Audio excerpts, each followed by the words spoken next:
Here's TV Pilot Bootcamp Week 1. This is going to take you from idea to first draft of a brand new TV pilot. So you can use our chat channel called TV Pilot Class to use questions and comments, or to write out your questions and comments as we go along. I will be stopping every once in a while to check this chat channel here. And in the meantime, if everyone could please keep their mics on mute, you can click the little microphone icon in the bottom left corner of the screen to mute your microphone so we don't get any background noise or anything. But we will have many times in which I'll ask people to unmute and talk with us, especially when we get to your own ideas and your pilots that you will be working on for the class. So the idea is that for this class, you're going to have to pick one pilot that you're going to want to write over the next 6 weeks. Oh, my camera's a little blurry. Hopefully it'll focus in a second. But so yeah, by the end of class today, you're going to have to try to choose your idea and narrow down what the logline is going to be as much as you can. It doesn't have to be 100% perfect, but by the end of class, we'll try to get solid loglines. We have a lot of students here, so we will we'll try to go through the lecture slides pretty quickly and get to the second half of class where we will be mostly just looking at student loglines. So during the course of what we're doing today, you can just be writing on your own document.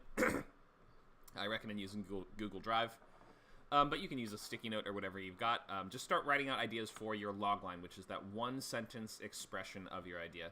If you already know how to write a logline, then maybe you already have a head start, and if you're not sure exactly what to do, you can just watch for a bit to get a better sense of it. But by the halfway mark, we're going to be posting and sharing and getting feedback on those and trying to improve it as much as possible before next week.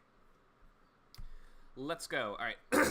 So here's some just audio troubleshooting tips that you can look back on if you are not quite sure why you can't see or hear or be heard.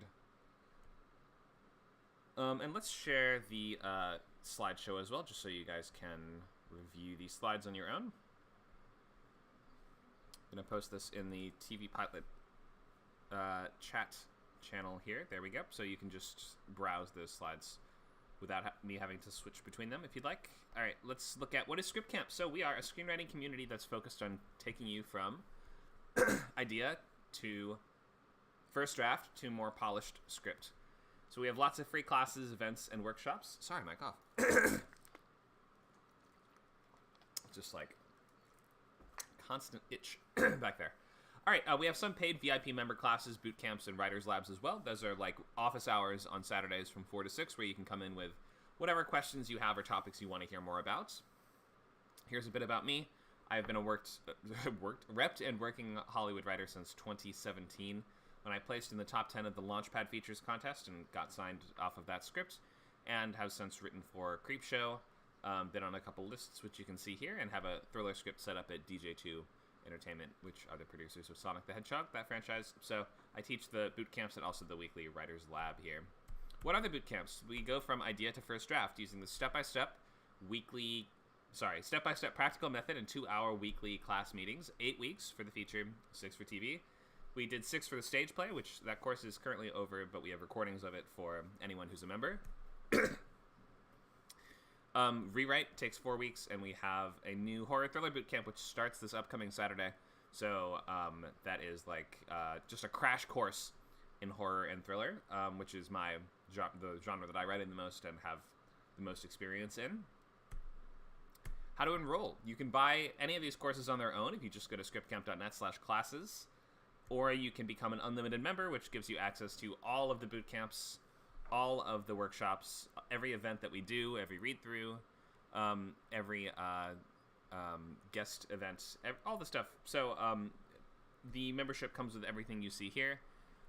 Over 70 hours of classes a month with unlimited. And you also get access to our video library, recordings of every class, private Discord channels, $100 off proofreads or consultations, and you will also get sort of free coins. We have this coin system on our server.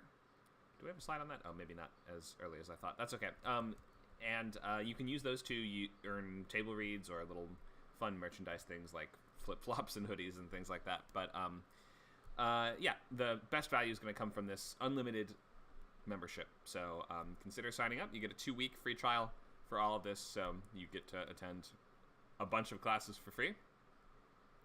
sign up if you are interested in attending any more than just this first week 1 class today. Okay, so here's the schedule. Week 1 concept and logline is today, where we would just have to go over the basics and the ground rules of kind of idea to choose for the class. How is TV written?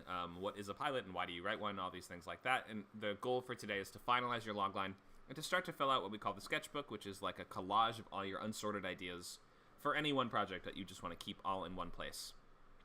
Next week is on structure, and we will be going through what's called the story beats summary, or sometimes I just call it the summary, and that's going to be just all the ordered events of the script. So you're going to have to identify the structural beats, which are going to be things like the catalyst or the act break or the midpoint or these things like that, and then just put them in the correct order, and you know how each event leads into the next one. On week 3, we will be going in more detail on that same document and expanding it out into what we call scene cards, which is a full paragraph for every single scene in your script. The goal being that by the end you should know what happens on every single page of your script before you even start it. So by the time you're finished pre-writing, you should have a really comprehensive map of what happens on every single page of the script you're about to write. Week 4 is on first act, week 5 second act, week 6 third act. It's that simple. So if you're writing half an hour, you will have 10 pages or so to do a week. If you're writing an hour, you will have 20 pages or so to do a week, which, you will be slightly incentivized to just choose a shorter idea because you have a limited time to do it. The first 3 weeks are all planning and pre-writing, and we really emphasize this process of planning and pre-writing to the extent that you, like I mentioned, you should know what goes on every single page before you begin, which might be a kind of newer sort of idea to you. It might seem like you're overthinking it or over-planning, but I really recommend to get until you have the fundamentals of structure really, really, really nailed down, until you've written, 10 pilots, let's say. It can be helpful to just find a method that is very regimented and that you can become very disciplined in applying. You can always change it or modify it later on, or if maybe you hate outlining and never want to do it, then you don't have to stick with this. You can always change these and adjust them to fit your own style, and everyone has their own best way that they work. But for the purposes of these classes, we recommend that you follow along with our really, really heavy outlining, and to that end, maybe you'll learn that you work better this way, or that it's really helpful, or that it helps you finish when you've never finished something before. These things are not just like manacles slapped on you by the man to ruin your creativity. Structure is there to help you and to keep you organized and to keep you on track. So we will really heavily emphasize structure and outlining throughout Script Camp. Let's look at our next slides here. Week 1 class overview. We'll start with ground rules and just the types of ideas that you should be choosing. Moving on to TV writing basics. Getting staffed, which we won't really be focusing on. The goal of this class is not to get you staffed by the end. It takes many, many, many, many years and dozens of scripts before you will even have the slightest chance of getting staffed. So don't worry way too much about that stuff now. You should mostly be focused on getting obscenely good at writing TV pilots. My process overview and Sketchbook, which is the thing that you will be starting on today, which is, again, just sort of, there's no wrong answers. It's just an unsorted list of all of the ideas that you have for a project.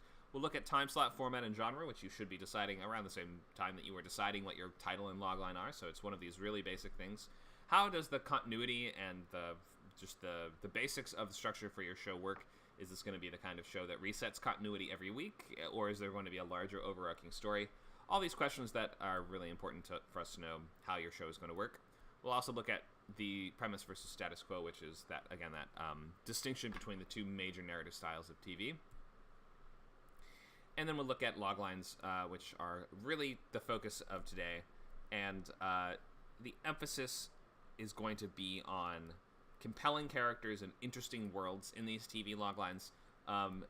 There's going to be a distinction between the series logline, which is the one sentence that expresses what the entire show is about. And then we have the pilot logline, which is one sentence that just tells us what we're doing in the pilot. It's going to look a little more like a movie logline, and really has to include the same sort of things that we want in a movie logline, such as what is the catalyst that sets the story in motion, where is the sense of motivation and urgency and stakes, and all those things like that. So we'll look at the differences between those two types of loglines today. And then we will have a little time for exercises, but my guess is that we will probably spend most of our second half of class on just reviewing and giving feedback on student loglines. So do be working on your own loglines as we go. Just whatever you've got, if you can start molding and adjusting it so that it fits these specifications as we go through class. Then by the time that we're posting them, you'll have a little bit of that work done already. All right, so pilot finished in 6 weeks. Is this draft going to be good? Well, no, probably not, and that's okay. It's a first draft. Let's just move also beyond the idea that any individual script has to be good. This is all just practice. This is like lifting weights. This is going to the gym. And in order to get to those really, really good scripts, you have to get the bad ones out of the way, so to speak. So maybe tell us about yourself. What are your goals as a writer? Have you written a screenplay before? What are you hoping to accomplish? Or what's your sort of projected career path? Do you want to go into TV writing? Do you want to write movies? Just tell us a little about yourself. Anybody can feel free to use the text or unmute. What are some of your goals? Tell us about you.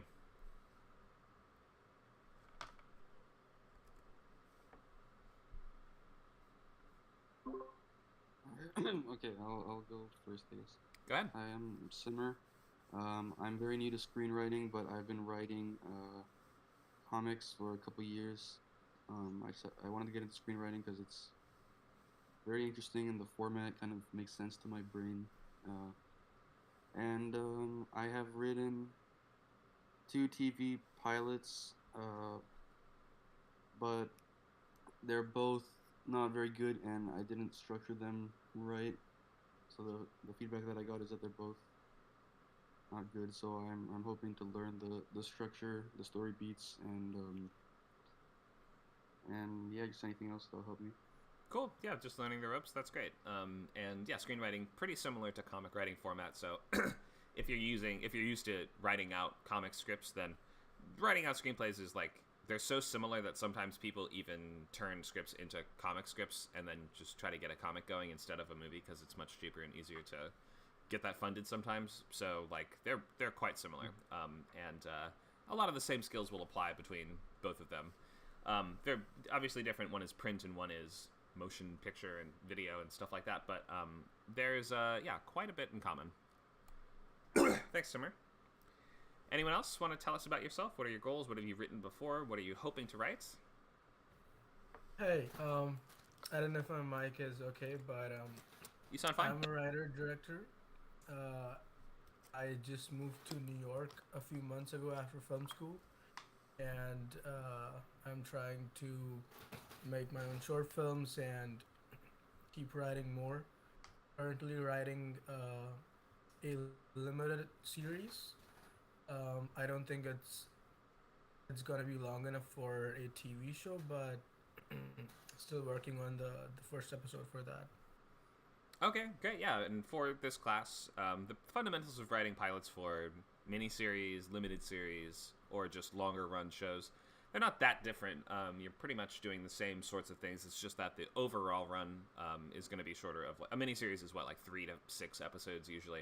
So you don't have to spin as many plates. You don't have to have as many threads sort of strategically left hanging at the end of the pilot for one of those, but more or less it's going to be the same.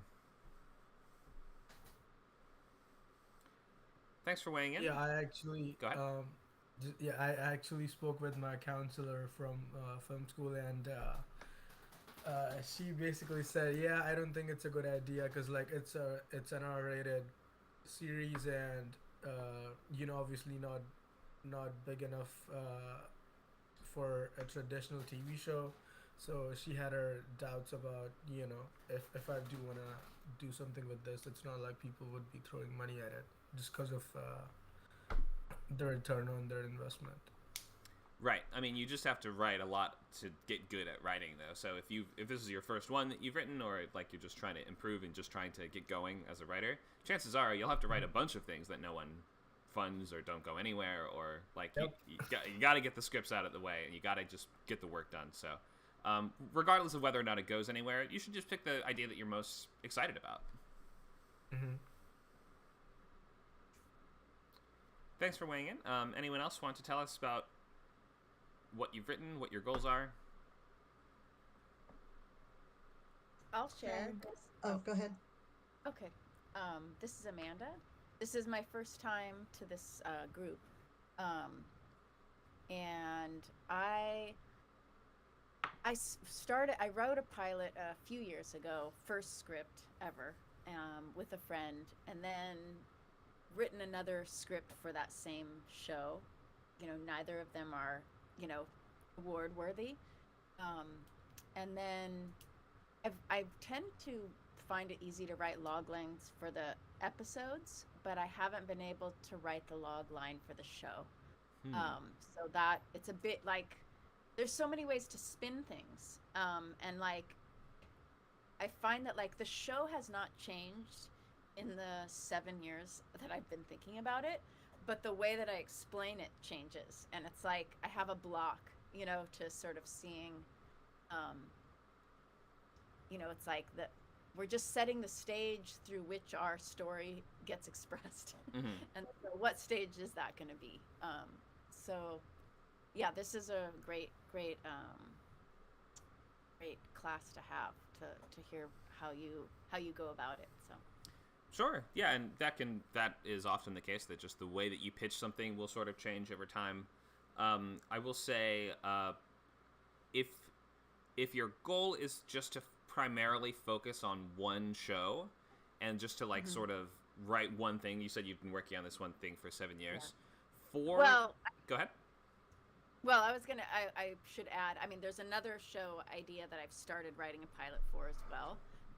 It was sort of like it's come back and forth. And then I converted the show into a comic strip, like little moments in the show to practice jokes and timing. And so I'm actually focused a lot on a comic strip now, building out the character and the world that way. So it's really helpful. And so now I'm kind of circling back to the TV show idea. Whoops, sorry about that. Oh, you're good. My recommendation would just be for this class in particular, because this is just a 6-week course that goes by pretty quickly. We would usually recommend that you pick an idea that you're not as attached to, or you haven't been working on for that long, or maybe just come up with some new thing just for this. And that's my thought too, actually. Right. The rewrite I might do for that one, but for this, I have another. But it's still good to just learn. Just the art of log lines is always a good thing. Sure, yeah, of course. I'll get more into the sort of like guidance and suggestions on types of ideas to pick, but in general, just for everybody, not just for Amanda, my recommendation is to steer you towards ideas that you are not as attached to, things that you feel like you can actually do in 6 weeks, that you won't get kind of stuck on getting it just right or getting it perfect, or if it's something you've invested a lot in. Sometimes people get hung up and a lot of us are perfectionists, and we won't be happy with something until it's exactly like we wanted it to be. But so rarely when you're first starting out can something be exactly like you want it to be. That makes a lot of sense, and I agree. Take something that you almost don't care about to practice on and screw up with. Right, yeah, exactly. Because if we concede the fact that you'll have to write 100 bad scripts before you can start writing really good scripts, then it's like you have so much freedom to just do whatever you want. So yeah, that's my general guidance there. But glad that you have at least written some pilots before and have some experience and just are excited to continue. Thank you. Thanks, Amanda. Does one more person want to weigh in and tell us anything about what you're hoping to do, what you've written before, things you're hoping to write? Yeah, this is Chan. Hi. I was just going to say, I've written a couple of scripts now for the stage, but I just had no idea how to write for the screen, and I just had a couple ideas floating in my head, so that's kind of why I'm here, is just to figure out, how to format it differently and how it, what considerations you have when you're writing for TV. Sure. Awesome. Yeah, and there's a lot of crossover between stage and TV writers. Sometimes playwrights get scouted to write for TV shows, especially if they are in New York. Then a lot of the time people who are looking to staff TV will be going to one-man shows, comedy, plays, and stand-up and stuff like that. So there can be, it's not impossible to move from one world to the other. All right, thanks, guys. Good to hear there's a good variety of sort of experience levels and goals here. We are open to all experience levels, and if this is your very first script you've ever written, that's fine, or if you've written a bunch before, that's also totally cool. The idea is we'll sort of meet you wherever you are and just try to get this pilot over the finish line. And if you sign up, I mean, you can attend other boot camps after this and try to get more scripts done. You can excuse me, you can be in as many as you'd like, but Nacho and I, who run the camp, usually recommend you just do one at a time. We've never really seen anyone able to complete multiple boot camps simultaneously, although it has been attempted many times. Generally, you just want to be writing one script at once. All right, ground rules. So no true stories, anthologies, soaps, rewrites, or adaptations. Like we're just talking about, this is for newer ideas that you are more excited about and less attached to. Don't do time travel. just believe me. Every time I beg people to believe me not to do time travel. Probably don't do a historical unless it's something that you have already done some research into, or it was your college major, or you've done a lot of reading in the subject, or something like that, just because the more research that you have to do, the more difficult it will be to write a script in 6 weeks. Get used to the idea of sharing your work with me and with your fellow students and everyone, even at these early stages, despite the fact that it can be difficult to hear these big notes at those early stages. You want to get used to needing to, like, adjusting as you go and receiving feedback, especially if you want to work in TV. Your early ideas might get shot down or modified, and you might be forced to change them constantly, and in order to appease the higher ranking writers and the showrunner and all these things. So you got to get used to it. If you want to do this, you have to share work, even if it's not done, even if it's not exactly perfect. If you want to continue in the boot camp past this one class, so it's fine for this class, but for the subsequent classes, please use a real name instead of a username. You can't use screen names in the industry, so you can use your middle name or a nickname if you really want to, but you've got to use something that sounds like a name to continue past this first week. All right, TV writing basics. Let's just go quickly through this so that we have as much time as possible just to get to the brass tacks of what we're working on. So, TV shows are written by staffs. The staffs consist of staff writers, which are the lowest ranking writer, that are overseen by a hierarchy of writing producers, all of whom are overseen by the showrunner, who's like the heart and brain of the show.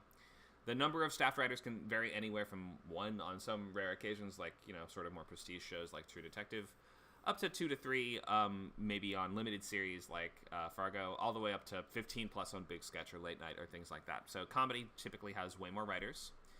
Getting staffed, there's a couple ways to do it. There's many ways to do it. It's almost it's an endless list that is impossible to grab hold of any one of these things, and it's changing all the time. So it's very nebulous and tricky how to get involved in TV. The main tracks are going to be start as a writer's PA, meaning you have to probably start as an office PA, and then after several years of that, be promoted to writer's PA. Then after several years of that, be promoted to writer's assistant. Then after years of that, be promoted to showrunner's assistant. I won't really be able to help all that much with that track just because I didn't do any of that. The one show that I've written on was an anthology, so there wasn't even a standard room format for it. And we have some other guests who are able to give more insight into this path than I can. I just am not an assistant and have not done it for very long. The other track is sort of just get obscenely good at writing. Pilots, of course, primarily, but as well as plays, stand-up books, web shows, features, or just anything else to build out your portfolio and get attention and stand out, because like I mentioned, they do sometimes scan these other channels or go see one-man shows in New York in order to see who do we maybe want to staff for an upcoming comedy series. There's really just no point in getting the meetings, though, unless you are a phenomenal writer. So becoming a phenomenal writer should always, always, always be your first step. Before you do that, none of the other things matter. You don't have to worry about getting staffed, budget levels, any of these other things. Just write whatever you want if you're at the beginning of your career, and do that until you get really undeniably excellent. You also need to be reading a lot. So read at least one professional script every week. Ideally, I say read 3 of them. But 1 pro pilot or 1 blacklist feature every week, minimum. You should also try to get a manager. You can do this through contests, fellowships, or other accolades and just networking, but your mileage might vary if you're not in LA. Have your manager submit your portfolio during staffing season, and then really nail the staffing meetings, and then you can be staffed on a show without having been an assistant first. That's another track. There's also other tracks, some that I might not even be aware of, and some that might not even exist yet and might exist next year or something like that. So really, there are many ways in. There are many roads in.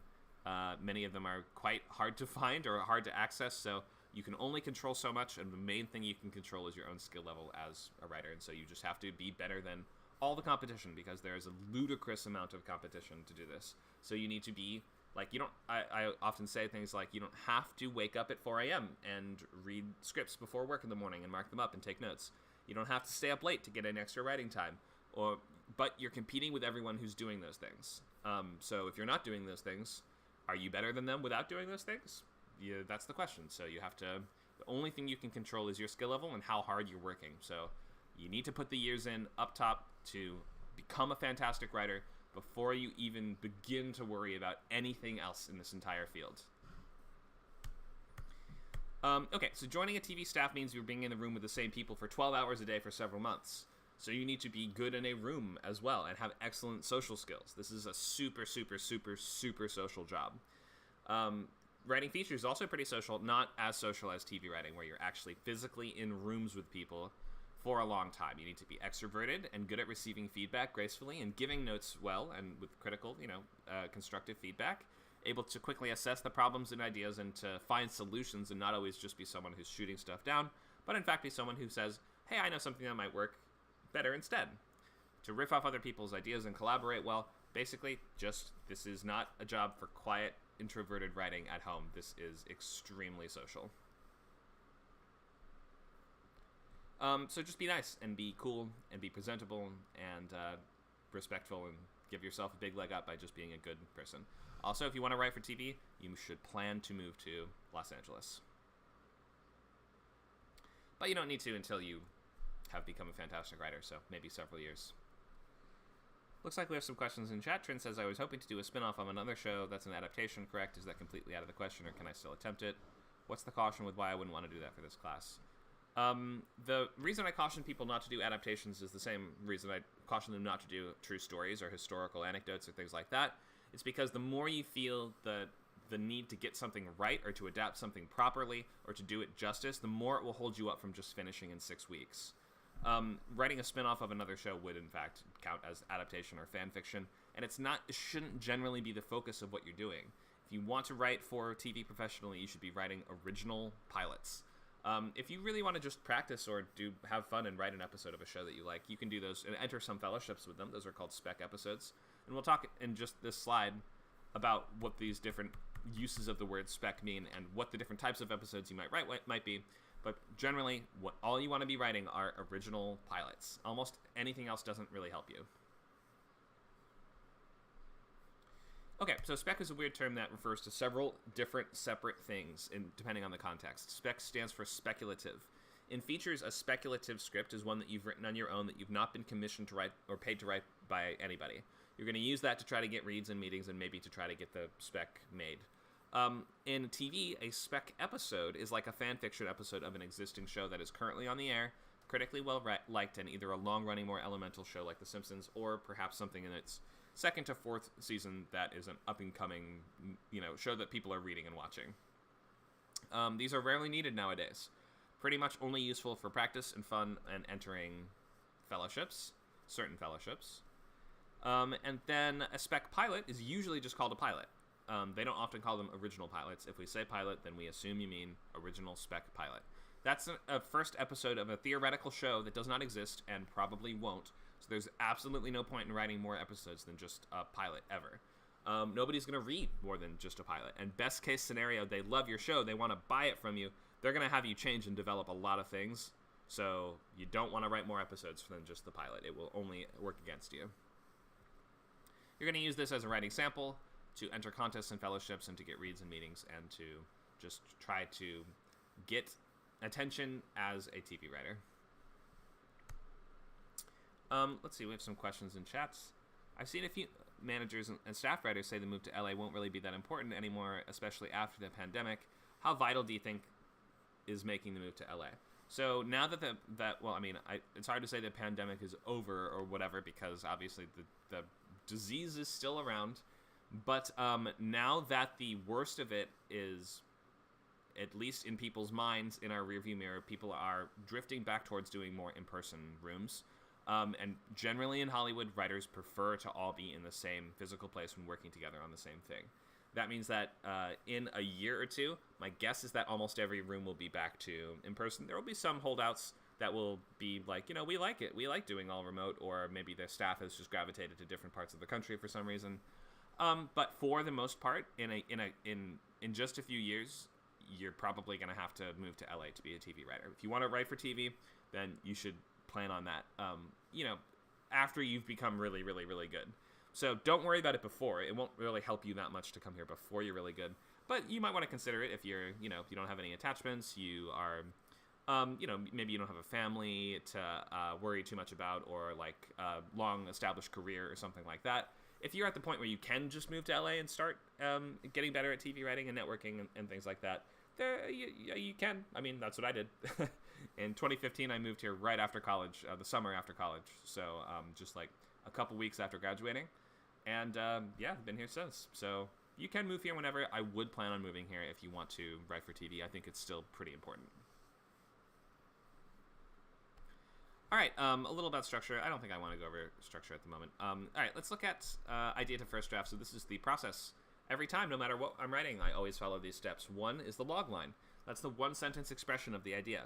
Then you move to Sketchbook. That's an unsorted, unorganized collage, basically, of all your inspirations and influences and bits of research and all your ideas for characters and lines of dialogue and maybe scenes. You then are going to write out the story beat summary, which is a list of all the events that happen in the script in the general order that they should occur. You expand that into scene cards, which is a full paragraph for every single scene in the entire episode, and then you will go to pages, which is an industry term that you should start remembering and using. Go to pages means we move from the outlining and pre-writing phase into actually formatting things and writing out full scenes and dialogue and stuff. So up until you go to pages, you don't actually need to write out any scenes, format anything, or write any single line of dialogue. That's step 5 of 5, though. So we spend a lot of time on preparation and planning and pre-writing and getting those things established and knowing the more you can plan what's going to happen in every single moment of the script before you start it, the less you will be in the dark and struggling to find what's supposed to happen in these scenes or what is the narrative point of this moment. It's supposed to help you get through to the end, regardless of whether it's good or not. Again, it probably won't be that good, and that's fine. Your goal is to get really efficient and organized at conceiving, executing, and finishing things. That should be your primary goal when you're getting started. You just need to write thing after thing after thing and not worry way too much about if anything is amazing or not. We have a question in the chat from Simmer. How important is writing a series Bible along with your pilot, if at all? Basically, not at all. Not really important. You hardly ever need to do that. People would only want to check out the Bible if the pilot absolutely blew their minds. And until you've written probably at least 1 dozen pilots, you're not going to be writing anything that's going to blow anyone's mind. So on a practical level, you almost never need to write a Bible unless someone's interested in making the show. The only time that I've ever had to is when a director came on board and was like, wait, but where does the show go? So then over the weekend, I wrote up a quick Bible, and she saw it and was like, oh, okay, great. I get it. So yeah, you should not really focus on it, and you should spend the energy moving on to the next pilot, generally. All right, let's go to our next slide here. Sketchbook. Remember, this is a place to collect your ideas, sketches, and notes, and develop your story. Characters, snippets of dialogue, setting or locations, themes, anti-themes, premise scenes, ideas for the ending, photos, drawing, or anything that inspires your writing, and also just specific rules of the world that you are dropping us into. So if you're writing a show about lawyers, you probably have to learn the basics of how courtrooms work, if you don't already know. Or like if you're writing a police show, you should probably understand the different ranks and the different command structures, and you should start, doing a little research. Ideally, you're not picking an idea that requires way too much research, but enough that you can at least, as a big fan of those sorts of shows, reasonably figure out the basics of how the reality of that setting is going to function. If you're writing sci-fi or fantasy, then your world might have really specific rules that you have to nail down and always abide by. That is the kind of thing that would go in a Bible if you were writing one, but you just don't really have to, so put it in your sketchbook for now. Just the bare essentials. Whatever comes to mind, you're collecting it all. There's no wrong things to include in the sketchbook.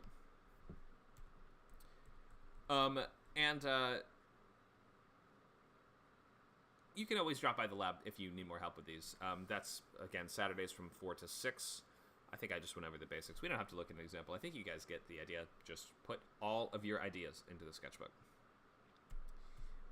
So you can make that now if you have not made it already. Go to Google Drive or just Word if you truly insist, and make a new document. Although I should say, if you're using Word or anything besides Google Drive and screenwriting software such as Final Draft or Writer Duet, then you should know that the only documents that we should be sending around or sharing on the server will be PDF or a Google Drive link that you have turned sharing on. If you don't turn sharing on, then we won't be able to access or read it. So don't be sending docx files around or Word docs or anything else like that. Stick to either PDF or Drive. All right, so go ahead and make your sketchbooks now and start filling those out as we talk for the next 20 minutes, and then we will start to post those log lines. So be working on yours if you have not already put something together. Go ahead and make your sketchbook now. And let me just stop to see if I have any questions so far before I continue.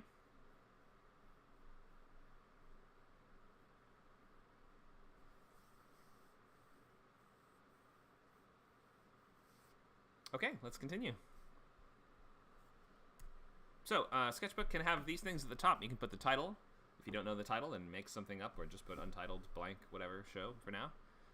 Format, that's going to be 60-minute, half an hour. Those are basically the choices for Timeslot. And then you have premise or status quo, which we'll go more into soon, but that's basically does your show reset continuity after every episode like The Simpsons or Family Guy or Law & Order? Or actually, I think Law & Order, procedurals typically have general character growth and change and things like that, but for the most part, it's going to be case of the week, so pretty close to it on that. So maybe procedural, you could just write procedural next to it. But in any case, the idea is most shows are going to be premise or status quo. Premise being a show that has some larger overall narrative arc, like a movie, like Lost or Ozark or any of these things. And then status quo would be a show that you can watch them in any order at all. There isn't actually going to be substantial development between episodes. Something like Always Sunny in Philadelphia. Though from, season to season, sometimes there are, that season where Mac gets really fit or whatever.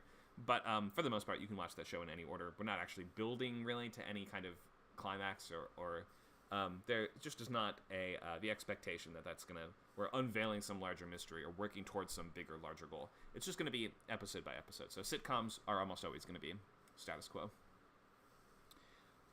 We'll go more into this in just a minute, though. So, genre. Don't pick more than 2 genres to combine. Once you combine too many flavors, it starts to just feel like no flavor at all.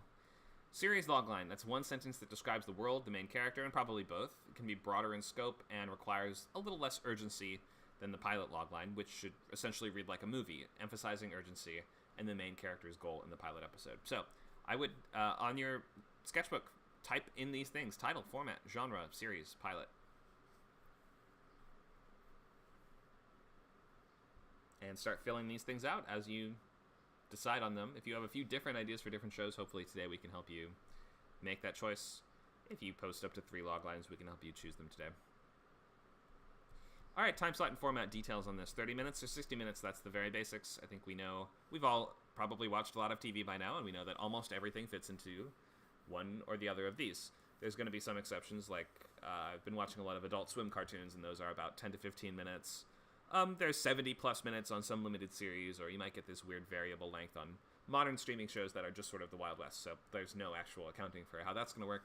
But for the most part, if you need to show that you can write within a structure and that you can follow the rules, so pick 30 minute or 1 hour. 30 minutes are going to be 30 to 34 pages long. These are usually comedic and highly episodic, but not always. There's a lot of exceptions to both of those things nowadays. You can do any genre in half an hour, and we've seen almost every genre done in half an hour. Some are more rare than others. I mean, you don't see a lot of horror, dramedy, dark comedy, thriller, or drama in half hour, but it's possible, so why not just give it a shot? You should be picking a weirder idea that you are less attached to, and you just want to try stuff anyway, so might as well if that sounds interesting to you. Then we have 60 minutes. That's going to be 60 to 65 pages long, so it's twice as much work to do in the same amount of time, but if that's what you want to do, that's what you must do. And those can be pretty much anything except for comedy. The only thing that we don't really see is hour-long comedy. I don't exactly know why. It might be that just the pace and density of laughter in I think a lot more people would be willing to watch 4 half-hour episodes of a comedy show than they would be willing to watch an hour-long comedy, weirdly. It's just how we're trained and how the media landscape looks, and just the expectations that people have. I think the thought is that comedy is much harder to sustain. Like, comedic TV premises are much harder to sustain over the course of an hour. So that's the one thing I would say probably don't write, but If there's a lot of exceptions where people will do dramedy or like dark comedy or a sci-fi fantasy show with a heavy comedic tone in an hour show, so you can sort of fudge it. I mean, there's no actual rules there. You just have to write something you're excited about. I want to go right to my thing on genre just because I think it's more fun than the boring format stuff.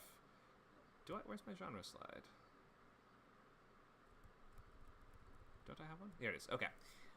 So yeah, let's go into genre and let's maybe tell us the genre that you're thinking of. I mean, there's only so many choices. I know it might seem kind of difficult to define some of these, but that's where it's going to come down to you maybe perhaps having to be a little reductive in describing what the show is. I mean, I think the example I often come back to is Supernatural on CW. I mean, is that a fantasy, sci-fi, action, adventure, mystery, thriller, horror with some comedic elements? Yes. But you have to just pick two things or else we're going to be confused as to what it is. So, for the most part, we would say that's a fantasy, mystery, thriller show. There's action in it. There's horror sequences in it sometimes. There's aliens in it and sci-fi elements and sometimes there's almost like crime drama type elements in it. But you just have to pick two things or we won't know what we're getting into. You might have to just reduce and combine a little bit and just simplify the idea of what your show is so that we know what we're getting into. There's no show that you cannot define in two genres or there's no show that you would need more than two genres to really actually describe or pitch to somebody. So let's look at the shows here, and I think we know that I think these are all somewhat familiar to us. These aren't exactly brand new. These have been out for a while, or some of these are even over, but we get these are, really famous shows that I'm sure many of us have heard of. Let's look at the genres and just determine what these things are. I think we know Game of Thrones, fantasy drama, Big Bang Theory, sitcom, Walking Dead, horror, How I Met Your Mother, sitcom, Supernatural, mystery thriller, sort of procedural fantasy, Vampire Diaries, fantasy drama, I think, Modern Family sitcom, Mentalist crime, procedural, Family Guy comedy. So you guys get the idea that, like, it's, the goal is not to sort of show off or confuse, like, you don't want to confuse people with your genre. It should be a pretty straightforward promise, because that's the primary thing that a genre is. It's a collection of promises that you're making, and certain things that the audience would be expecting or looking for are the types of thrills that we're going to be getting. Do we have any questions on genre, or maybe you're not sure what genre your show is, or just any questions or comments on this?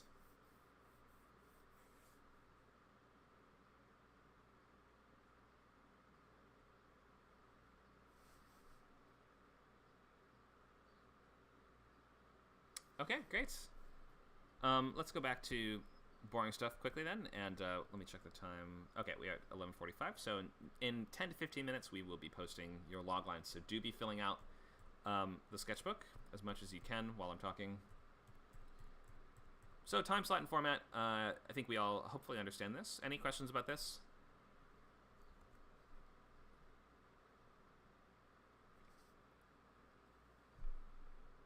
Okay, cool. Oh, here's a question. Are we going to be sharing log lines in the chat? Yes, that's right, Amanda. We will be doing that. So I would just be sketching it out and typing out what you've got on your sketchbook at the moment, and then you'll be copying and pasting it into this chat channel in like 10 minutes. All right, let's go more into... Oh, here's just some examples of TV Pilot page counts in time slot and format. You can see that premium cable is going to be slightly different from basic cable. It's going to be like a few more pages. Generally, the rules are you want to, like... normally the rule is going to be... the rule of thumb is like it's going to be a page a minute. That's not always true, as you can clearly see here. Stranger Things, 65 pages, 47-minute show. House of Cards, 65 pages, 55-minute show. So it's really variable.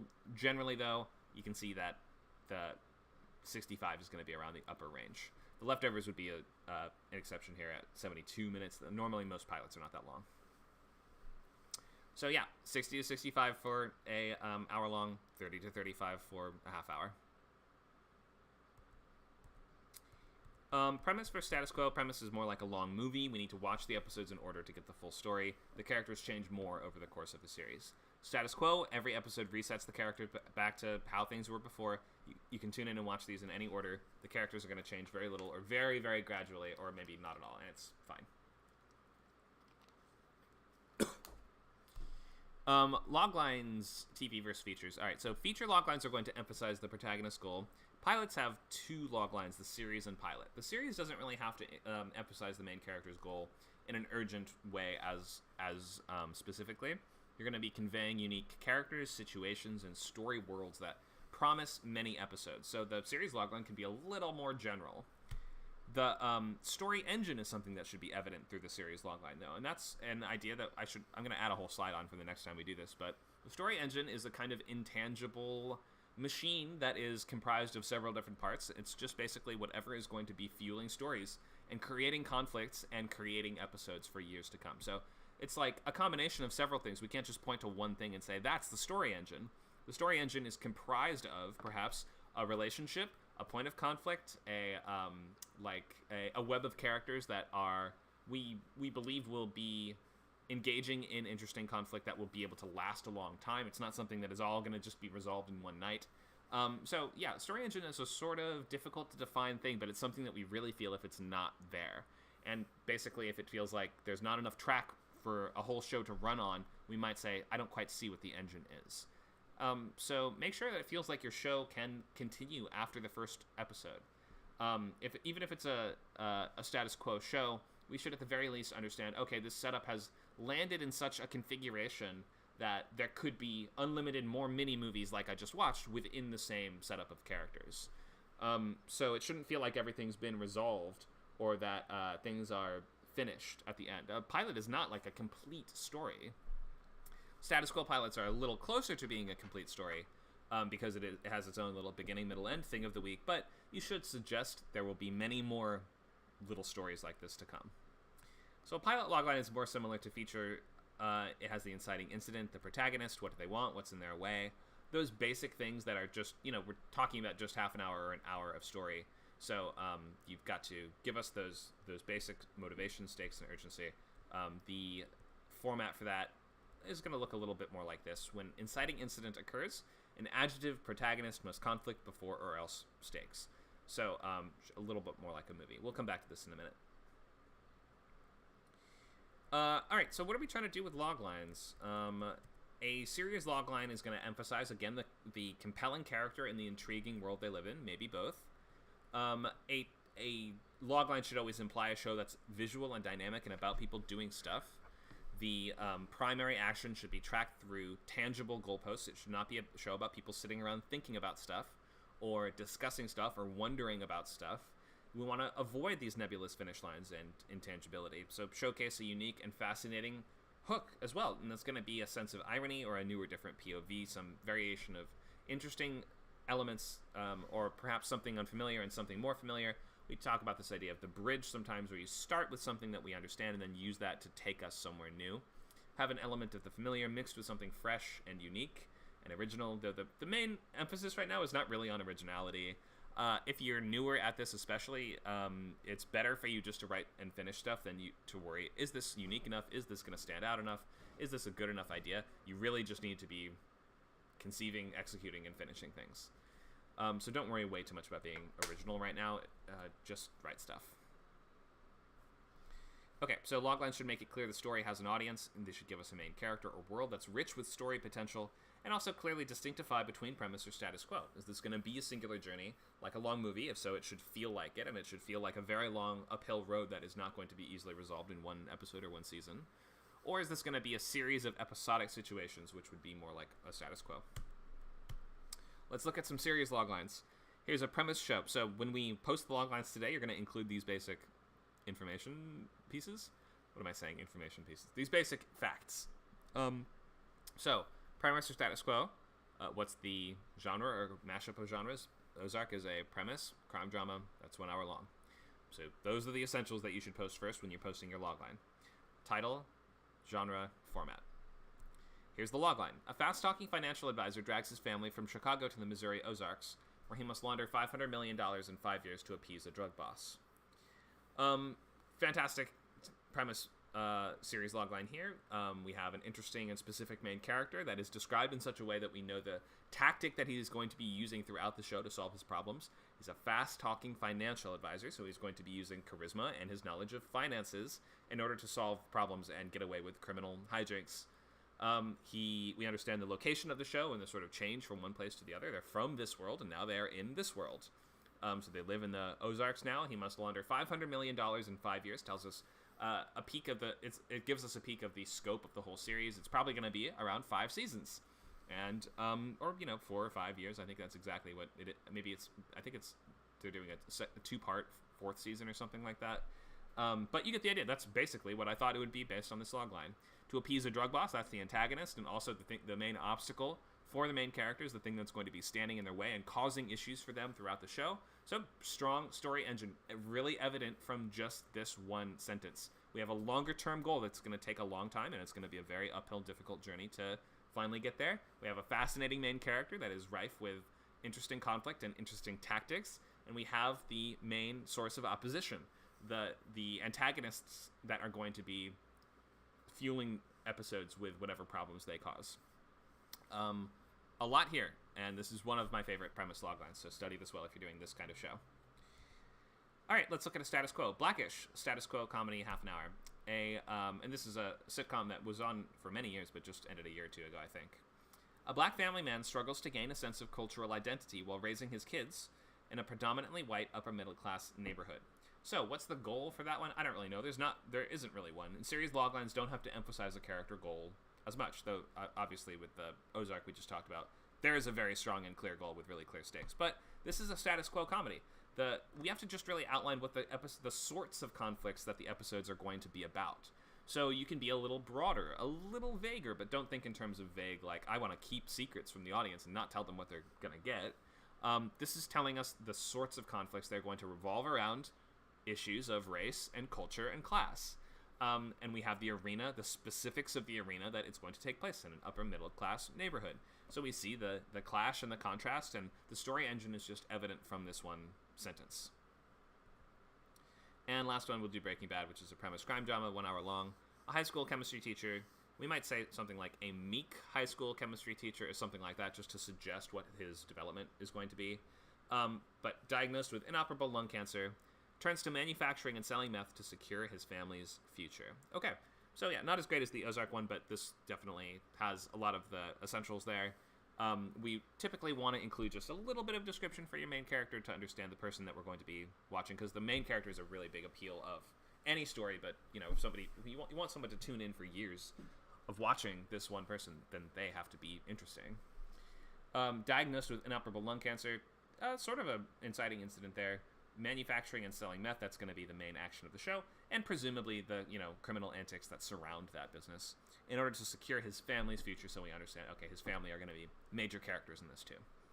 So you really only have to mention the main character or maybe the antagonist. Sometimes if there's a central relationship or something like that, that might want to come up in the series logline. But I hope that you can see from these that we are just suggesting the types of conflicts that the show will be about. If there is some big overarching goal in the distance, then we should know what that is, but it should be pretty clear what we're going to be doing on an episode-by-episode basis. Any questions on series loglines? Amanda asks, does animated versus live action, is that considered part of format or genre?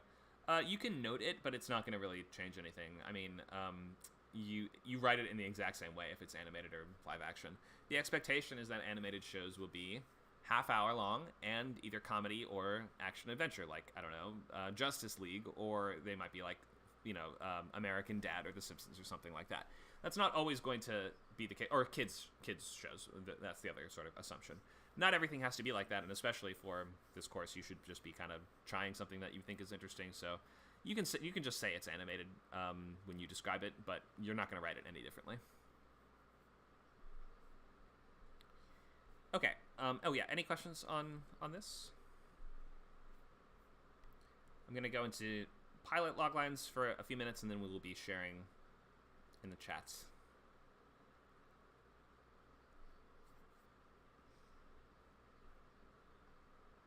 Okay. I'll go into these last couple slides for now. If you have a question, feel free to type it. But pilot logline looks like this.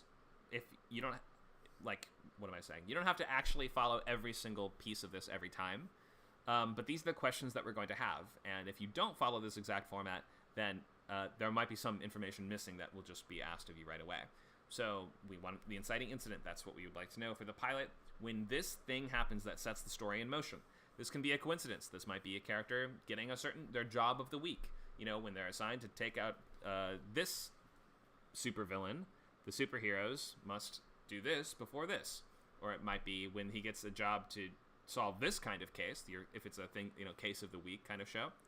An adjective protagonist, that adjective should be a word that describes your main character in such a way that we understand what is linking them to the events of what's going on in this, or what is a specific tactic, limitation, flaw, anything that's going to inform how that character goes through the world and solves their problems. They must conflict. That's going to be the interesting, exciting visual thing that you're doing primarily through the second act, or if it's a 5-act show, second through fourth act, the middle of the show, basically. Or else or before stakes. That's the what bad thing will occur if they don't accomplish their goal. Why do they have to do this? Like, why is it so important? And it should be as important as you can make it for your genre. It doesn't have to be life and death and everything. I mean, many genres don't have life and death as the stakes at all, but the stakes should be as high as is appropriate. If you're doing a romantic tragedy, it might be divorce or death of your loved one or something like that. So you can push it as much as you want. TV, the stakes don't have to be as monumental as features for the most part, just because we understand your character has to actually remain relatively intact throughout the run of the show. So horror especially can be a bit tricky when you're like, or else he'll die. It's like, well, this is a 5-season show, though. He's not actually going to die in any of these episodes, is he? So, but the illusion is there, and you have to be able to maintain that illusion. And, on an episode-by-episode basis, more or less convince us that the character could die this time. Any questions on pilot logline?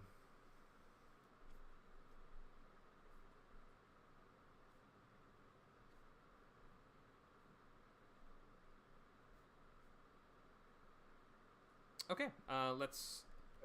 Quick question. Can you hear Go me? ahead. Yep, I hear you fine. Pilot loglines, are they very similar to movie loglines? They're kind of the same format, right? That's right, yeah. It looks pretty much the same, and it should feel motivated in the same way. So, like, we should see the thing that is... We want to know the thing that's setting the story in motion.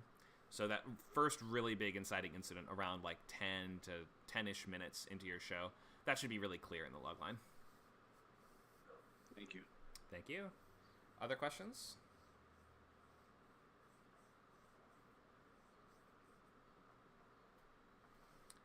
Okay, let's see some student loglines. So post your title, genre, format, and time slot, and then the series and pilot, whichever you have. If you only have one or the other, it's okay. If it's not totally done, that's fine.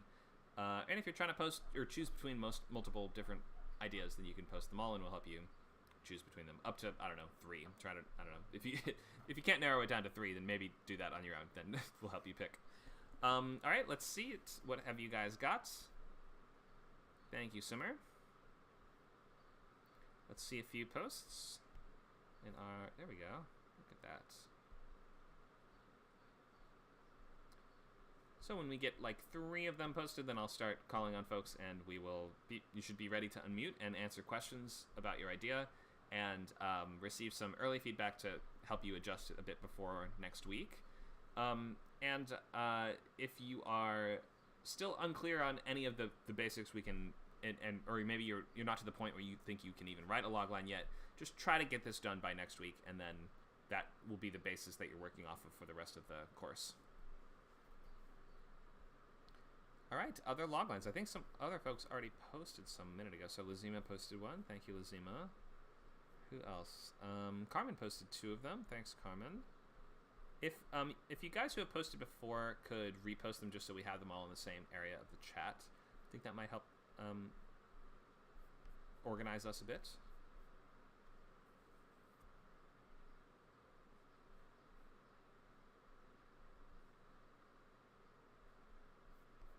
Anyone else have a logline to share?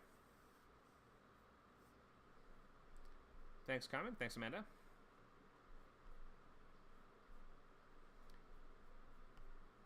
Thanks, Lazima. Okay, so we have 3 up. Let's start going through, or we have 4 up, I think. Let's look at a couple of these. You can continue to post them in the chat as we go. I'll try to get to as many as I can. So let's start with Simmer with You're Not Anonymous. I think we may... Did we look at... did you bring this one up before, maybe in the intro class? This is the hacker one, right? Yeah. That's right. Okay. Yeah. So, why don't you read it out for us? Go start off with the title, format, and genre. Okay. Wait, can you guys hear me? I hear you fine. Okay. All right. The title is "You Are Not Anonymous." It's premise based. It's 60 minutes. It's a crime mystery, and the series logline is: a paranoid college student turns into a vigilante hacker, take down rich, powerful people who are supposedly untouchable. And the pilot logline is: when a college student discovers horrific secrets on his professor's computer, he must cover his tracks before he is caught by the authorities or worse. All right. Thanks for that. Let me paste that into a document here just so I can make little changes and move things around.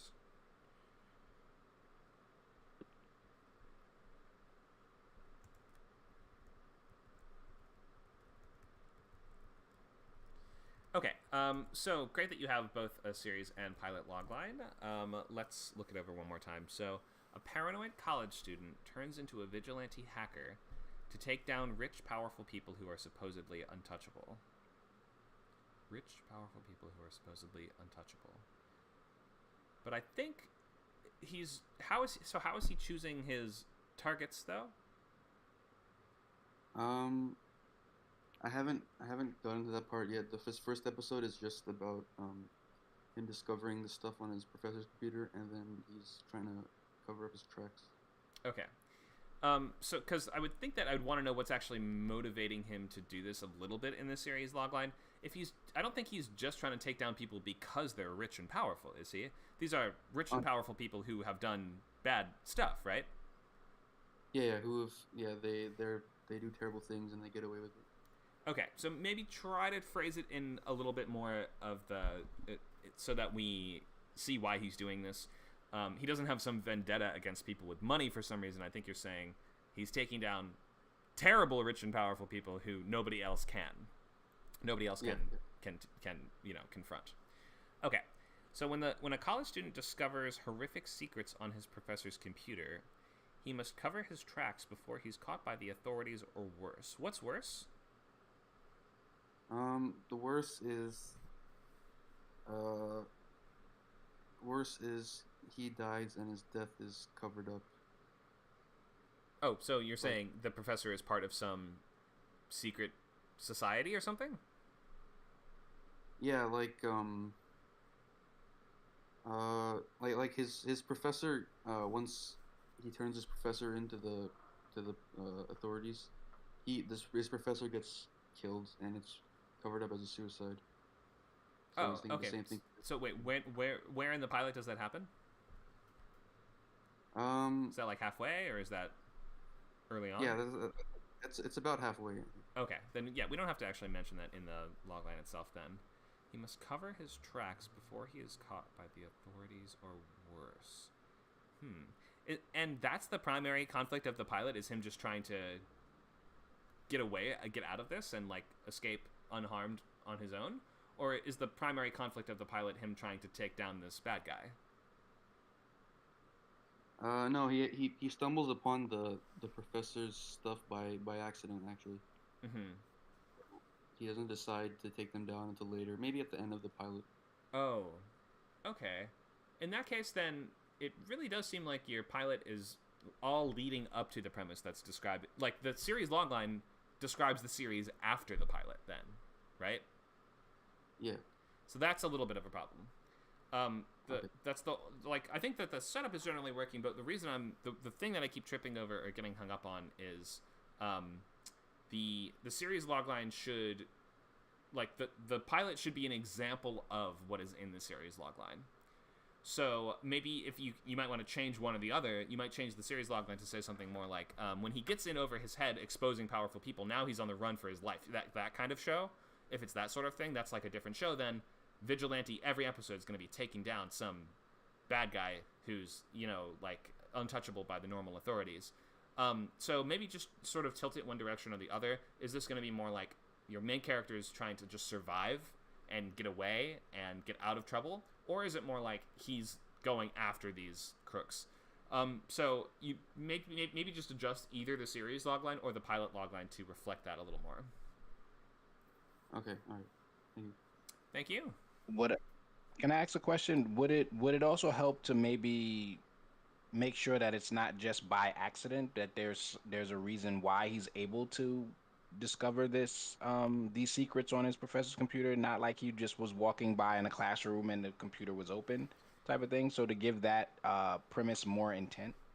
That might help. I mean, sometimes a coincidence can be an okay starting point. Like if there's a coincidence anywhere in the story, it should typically be the inciting incident, because we have a sort of like limited mental budget for coincidences, I guess you could say.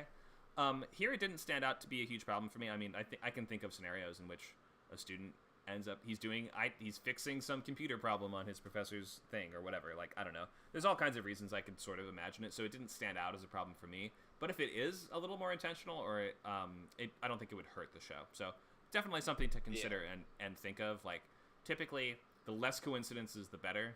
But here it didn't ring any red flags. You don't ring a red flag. It didn't ring any bells. Didn't ring any red bells. What am I saying? You get the idea.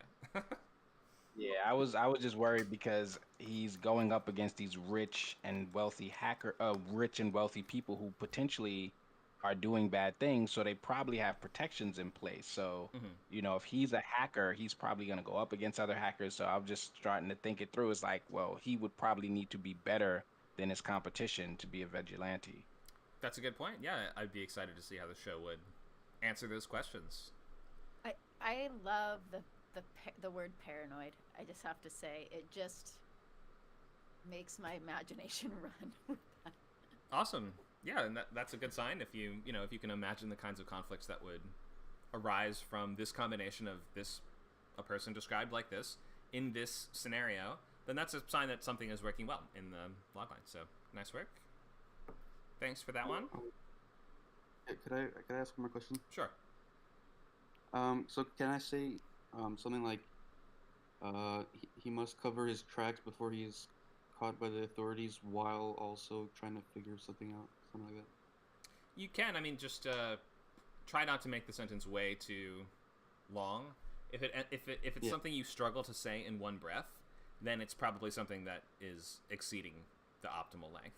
So there's nothing wrong with adding a little extra clause, but just try not to go on forever. Okay. Thanks, Summer. Let's look at another one. We have a bunch more to choose from. Thanks for posting, everybody. Let's go to Amanda with Dilroy. That's a placeholder name. Okay. So I haven't figured out. I mean, I started kind of sketching out a pilot a while ago, but I haven't thought about it for a while. So I'm not sure whether it's going to be totally episodic, totally serialized, or a mix. Okay. So that you might have some good questions to. Maybe the answer is there, and then, it's animated, so fantasy, adventure, comedy. Okay. And then, okay, so the series Logline. I've never tried to even create one, so this is all just off the cuff. Okay. Dilroy, considered by the wizarding community to be the greatest wizard of all time, bumbles his way to defeating the darkest forces in the world. Okay. And then the pilot logline. So that I didn't know what it was going to be about until you literally asked me right now. So because the pilot logline was originally kind of the series logline, and that I have two versions of it. One kind of shows what the joke is, and the second one is a little more ambiguous, and I'm not really sure. So the first one is an absent-minded wizard mistakes a group of non-magical kids for the chosen ones to defeat the dark sorcerer Malgor, who is on the verge of casting a spell that will send the earth into 100 years of darkness. That's a little wordy. I know it could be shortened. Okay. And then another one based off of your structure, which I used. When Malgor threatens to cast a spell sending the earth into 100 years of darkness, Dilroy the Great goes in search of the chosen ones, foretold in the prophecy to be whatever the ones to stop him. So that one doesn't reveal that the chosen ones are like the incorrect kids. Right. So I feel like a merging of those two. I don't know what your take is on that. Okay, sure. Yeah, let's take a look. So, let me start with the series.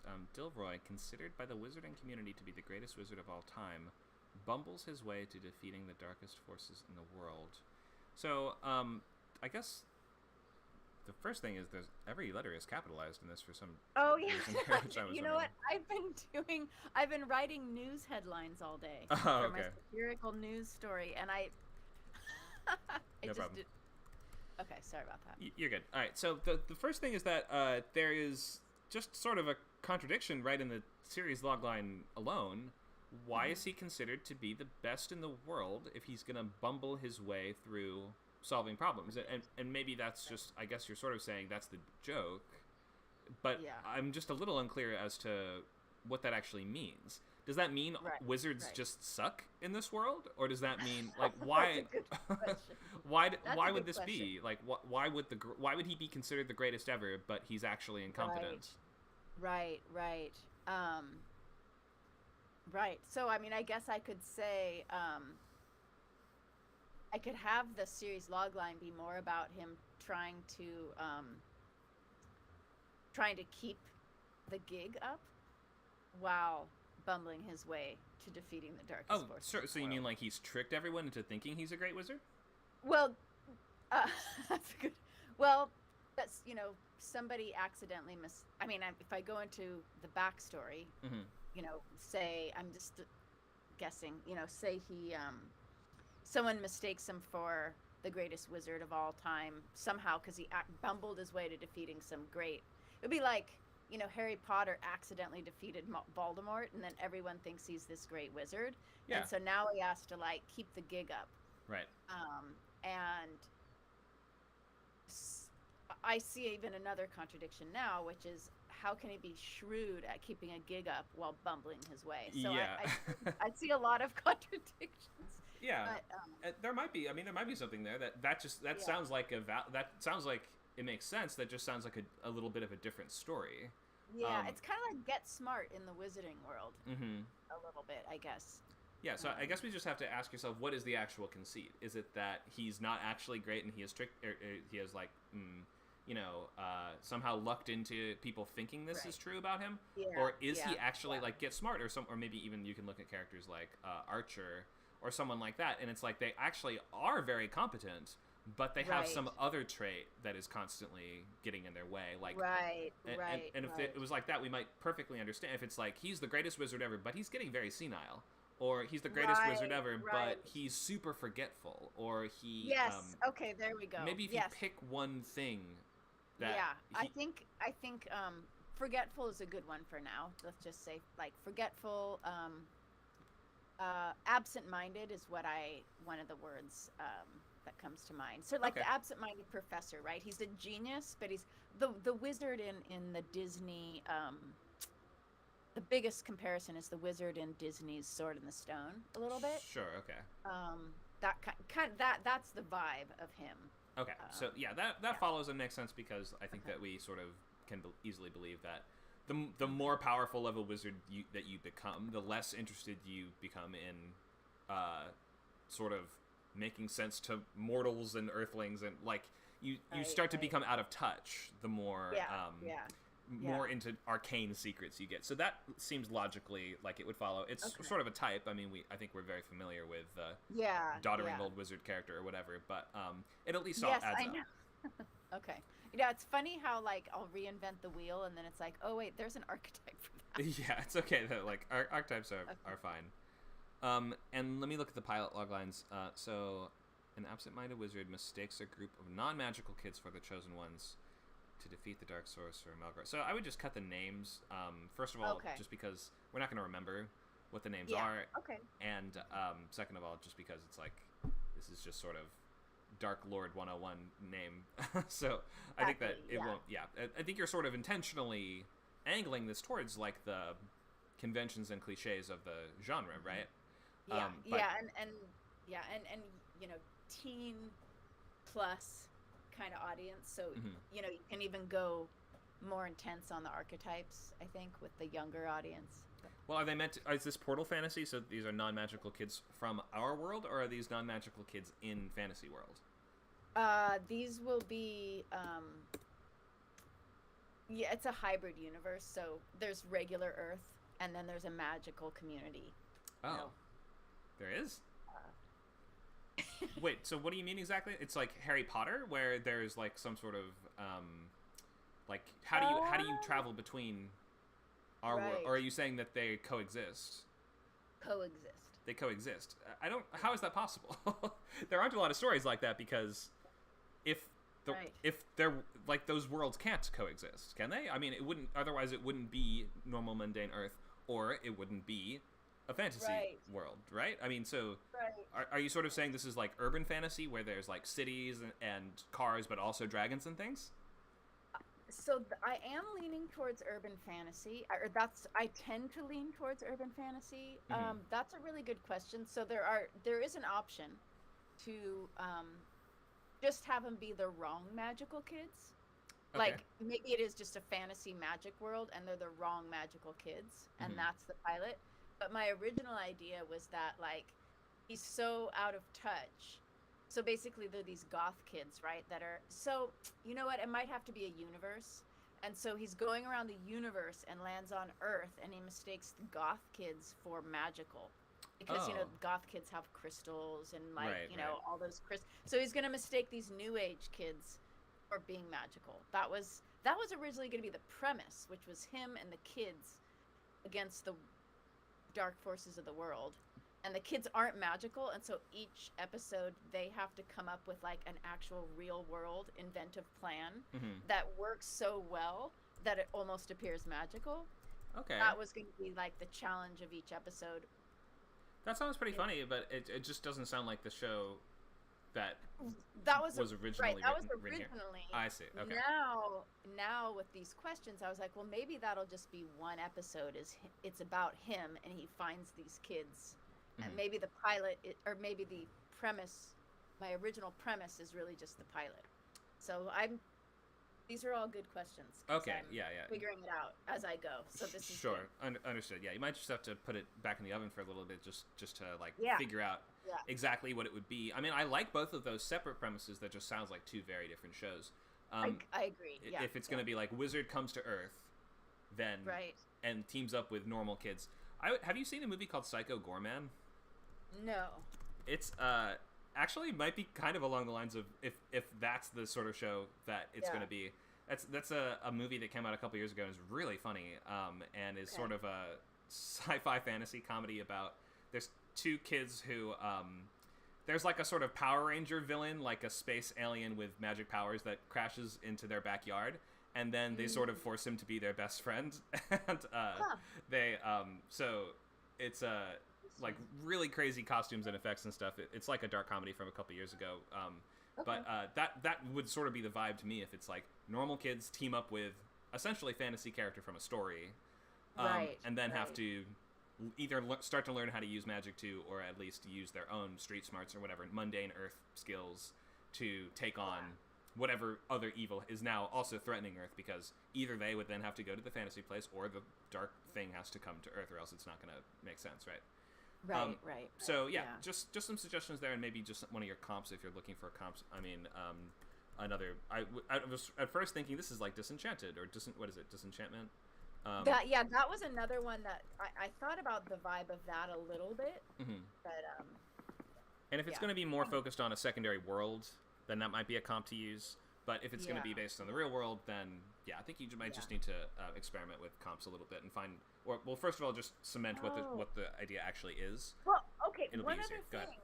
One other thing, actually, now that you're saying that, so if it's in so there is in the fantasy world, like the Dark Ages Merlin world, Mhm. there are wizards Mhm. and there's magic, but not everyone's magical. Right. So that's actually the world that would be the world in the first option, which is that the kids are just non-magical kids, but they're goth in Right. this urban fantasy world where it's kind of like Dark Ages. Some kids are, like Disenchantment. Not everyone was magical. Like the king's not magic Right. necessarily.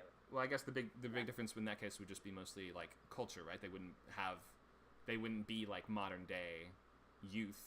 They would be like teenagers from medieval fantasy world, which Right. I mean, you could angle it. You could just sort of think of something like Shrek. I mean, you could just sort of make them like goth kids in a fantasy world, and you don't have to actually, like, you can make all the rules. It just has to sort of, like, It has to work. Yeah, it has to work, and comedy sort of allows you to justify something just because it's funny, right? Like, why does Robin Hood do a weird Matrix reference in Shrek 1 and kick a bunch of guards? I don't know, because it's funny. Like, that's sort of just all.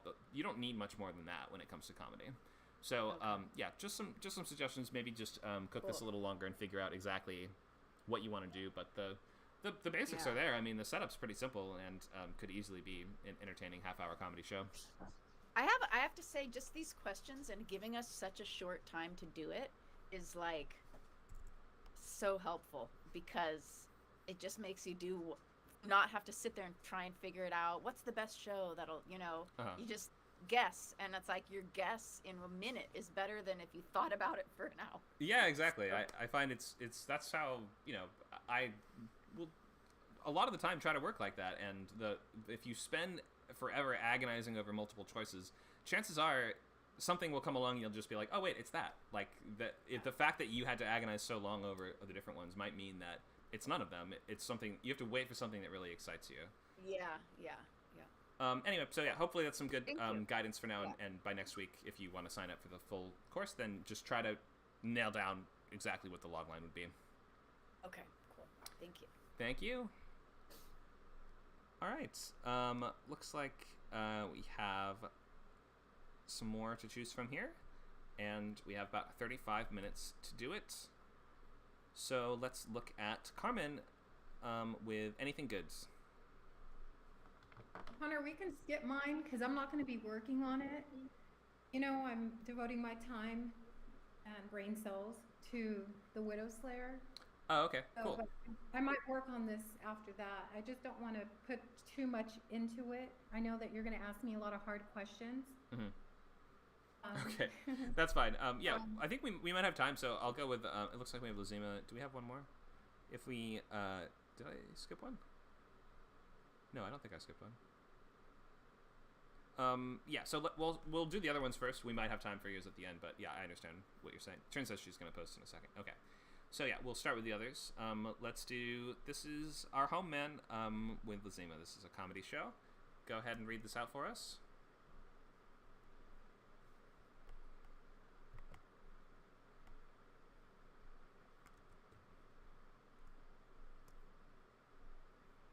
Are you here, Lazima?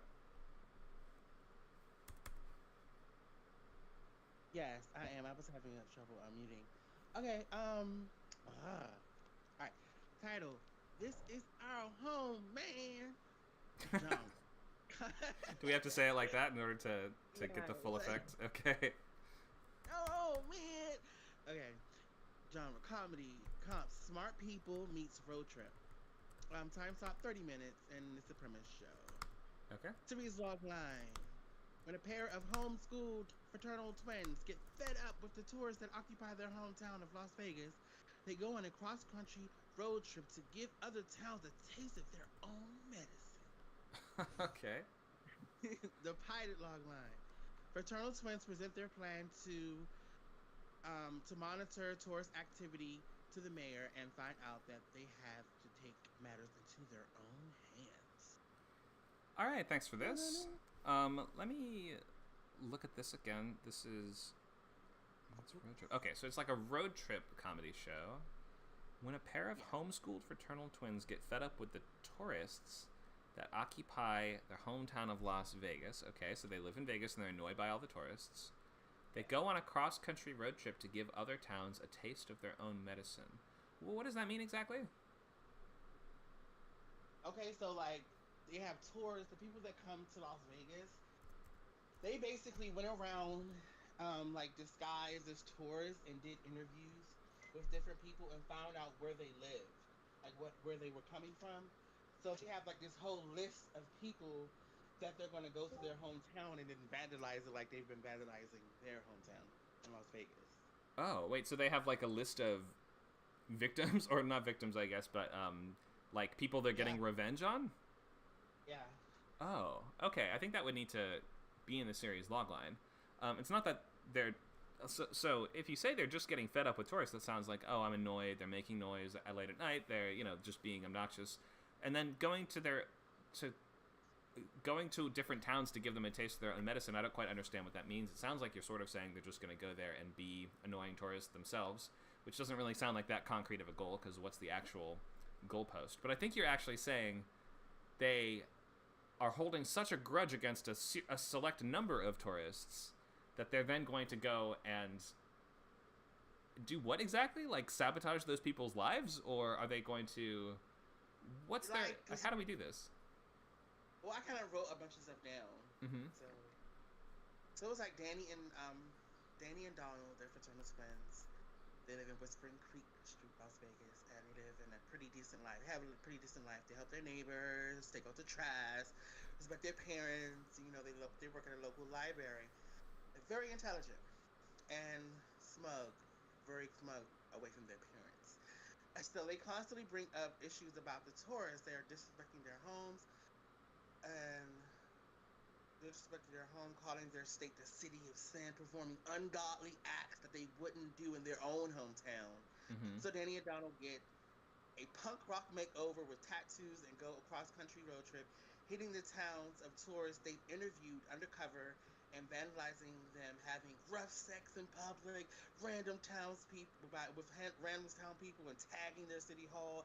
How do you like it? But then they go to these towns and find out that being a hooligan is tougher than they thought, and then they meet like quirky characters that teach them how to be bad. And then while the quirky characters that they meet that teach them how to be bad, they end up destroying, vandalizing their homes, their town by teaching them. So they kind of get the job done just by being just absent-minded.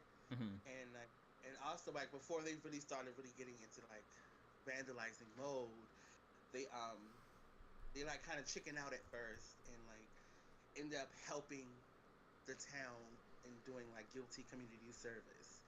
And then like as the show advances, then they like finally start getting into vandalizing stuff. But they like, it's like they like help out the community first, and then they like start destroying towns as they continue on their like bucket list of all the people that they interviewed. So. Okay. So I think I understand what you're saying. My main feedback for this is, first of all, this sounds more like Status Quo to me. This sounds more like every episode could just be a self-contained story. I'm not actually seeing where the... I was thinking that. I was like having trouble, like, it could be something, it could be that too. Right. There's not a kind of inherent arc or longer-term goal that jumps out to me from just hearing this. This sounds a little bit more like thing of the week. But that's fine. You can always do that. The way you're describing it sounds to me a little bit almost like a show like Reno 911 or like those sort of semi-improvised, like mockumentary sort of shows. It can maybe kind of be like that. Just in terms of the scope and nature of their goal, it feels more like almost like a web series to me, or like a series of comedy skits, rather than a full... multiple, like, are you really seeing multiple seasons of them just going around from town to town of people on this list that they have decided they don't like them, so they're gonna go mess up their towns? No, like I was like, no, I'm not really seeing that. I'm just like seeing it as like something like fun. I was actually wanting to go shorter than 30 minutes, but just something like really just fun, because like the premise of the show is gonna be like different people. They're gonna have like video of different people that they're interviewing. So each like series is gonna be like the interview that they have with the person is gonna be like really funny because like they act out. So they kind of like reenact all the stuff that they were doing in the show, and they kind of get tripped up by being like nerds and not really knowing how to do it. And then some of the episodes they find like a quirky character like, how do you gotta do this? Like, how are you supposed to do it this way? And they end up getting them to vandalize their own town. And like, hey, but spank you very much. Like kind of go to the next town, and then the other town they kind of can't really do it and get caught in doing community service and like stuff like that. Like, Sure, okay. To me it's still just the level of motivation that the characters have to do this feels kind of petty. I mean, and seems to be part of the joke. But if the character's goal is petty enough, then it stops feeling like we're gonna get multiple years of TV out of it. So if you were thinking less than 30 minutes, that seems a little bit more like this should probably be like a web series, or maybe even animated series of like 10-minute cartoons or something like that, or maybe mockumentary style. I would say this does not exactly sound like a standard half hour, especially not premise sort of show to me. If you want to write this as a half hour full like pilot for a TV show, find a stronger motivation for them doing this. So maybe a stronger motivation ? And that might be a tourist like throws a party in their house when they rent it out on Airbnb, and as a result their mom has a heart attack when she comes home or something like that. Now they're going to try to track down that tourist and get revenge. Like, it doesn't have to be that extreme, but you can see why that would be something that they're more motivated to do than just, I don't know, we don't like tourists, so we're just going to go annoy them, basically. So like maybe giving them one stronger central target that would take a longer time to either find, or maybe maybe they have a list of everyone that attended that first Airbnb party, and now they're going to track, like almost like a dark version of My Name is Earl, where like we're going to find each of these people on this list and mess up their lives, I guess. So yeah, maybe a stronger motivation for revenge can make this feel a little bit more substantial.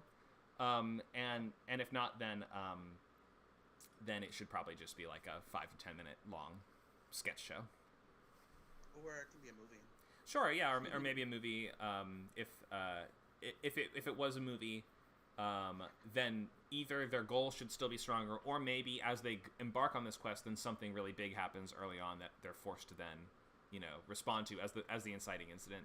The inciting incident might be one of them gets arrested or something like that, right? And now the other one has to. That's how I started it. I mean, I already started the script but it was like a movie form, and Danny was like voice overing. She's like, I know movies kind of start like this, but I promise you that it's not going to end like this. At least I hope so.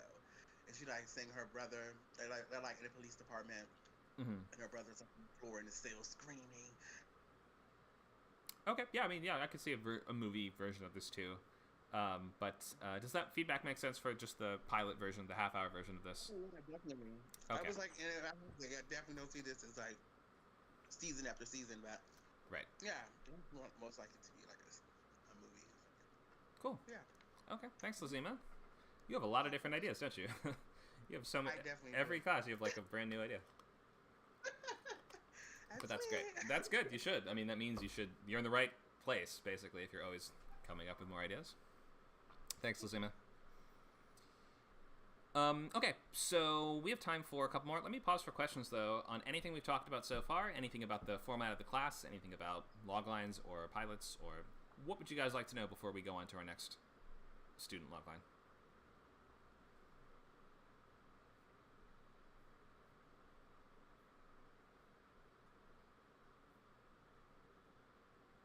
Will we be able to see each other in the class?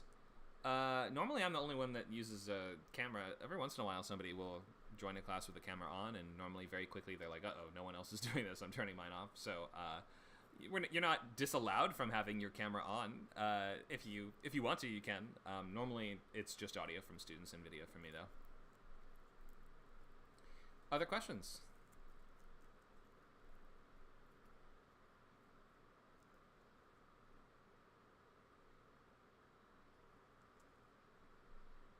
Okay, should we just go right on to our next loglines then? We have about 20-something minutes left.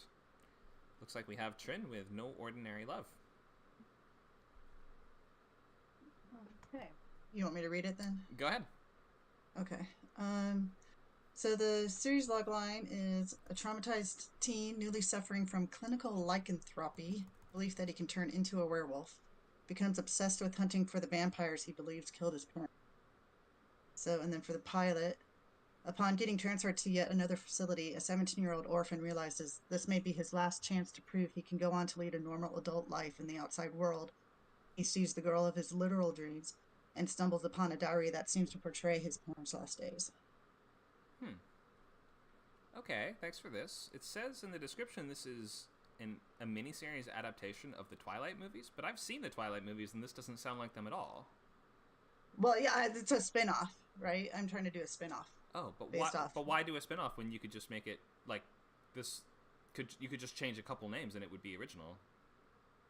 Yeah, and maybe I will, but right now it's given me the inspiration to write it in the first place.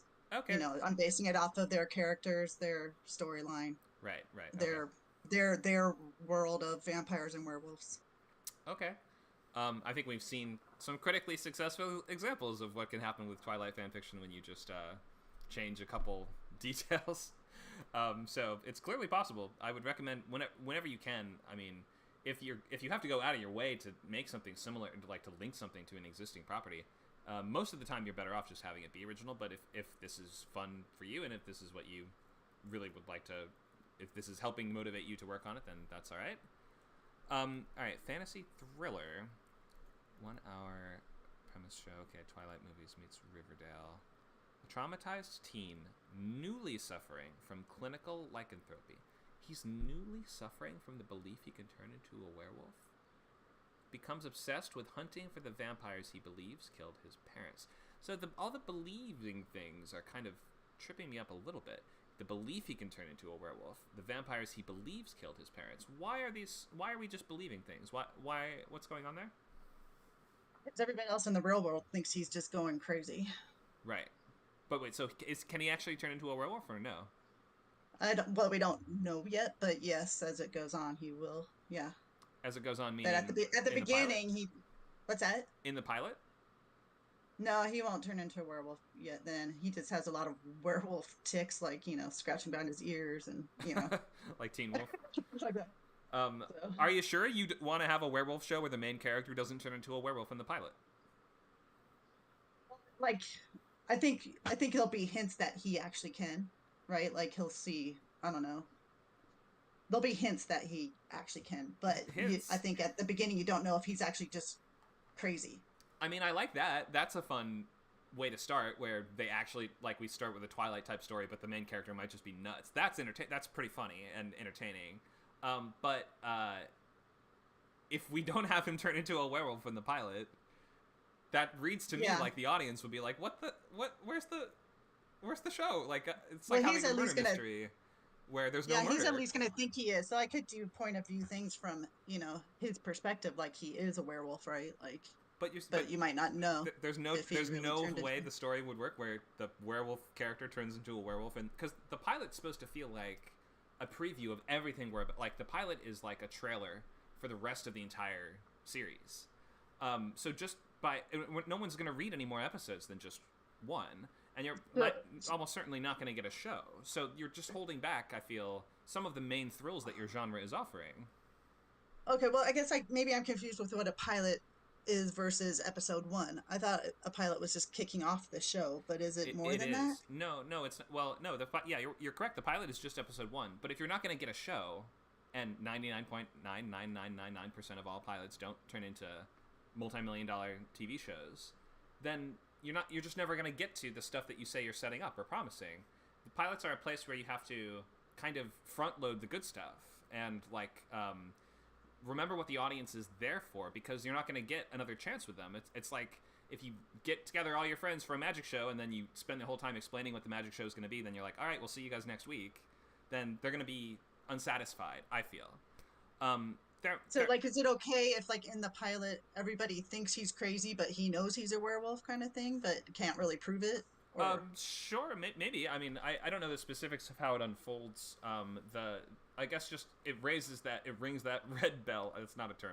I'm gonna keep saying it though. It rings a red bell for me when you have a show about something and then you say, but it doesn't happen in the pilot. So it's a show about a guy who's a werewolf, but he's not a werewolf in the pilot. It's just like, well, then when is he one? We're never gonna see him be one then. So it is a point of concern and something to maybe consider. Is there any way that I can give a stronger summation of what the series is going to be in this? Like, it's like a preview. The pilot episode is like a preview sort of all the different thrills that we're going to get throughout the whole series. So like typically, and maybe you've seen some exceptions, and it's not like there's no exceptions, because especially if you watch like a show like Band of Brothers, that's a war show. It's a World War II TV show, right? And in the pilot, they're just in basic training the whole time.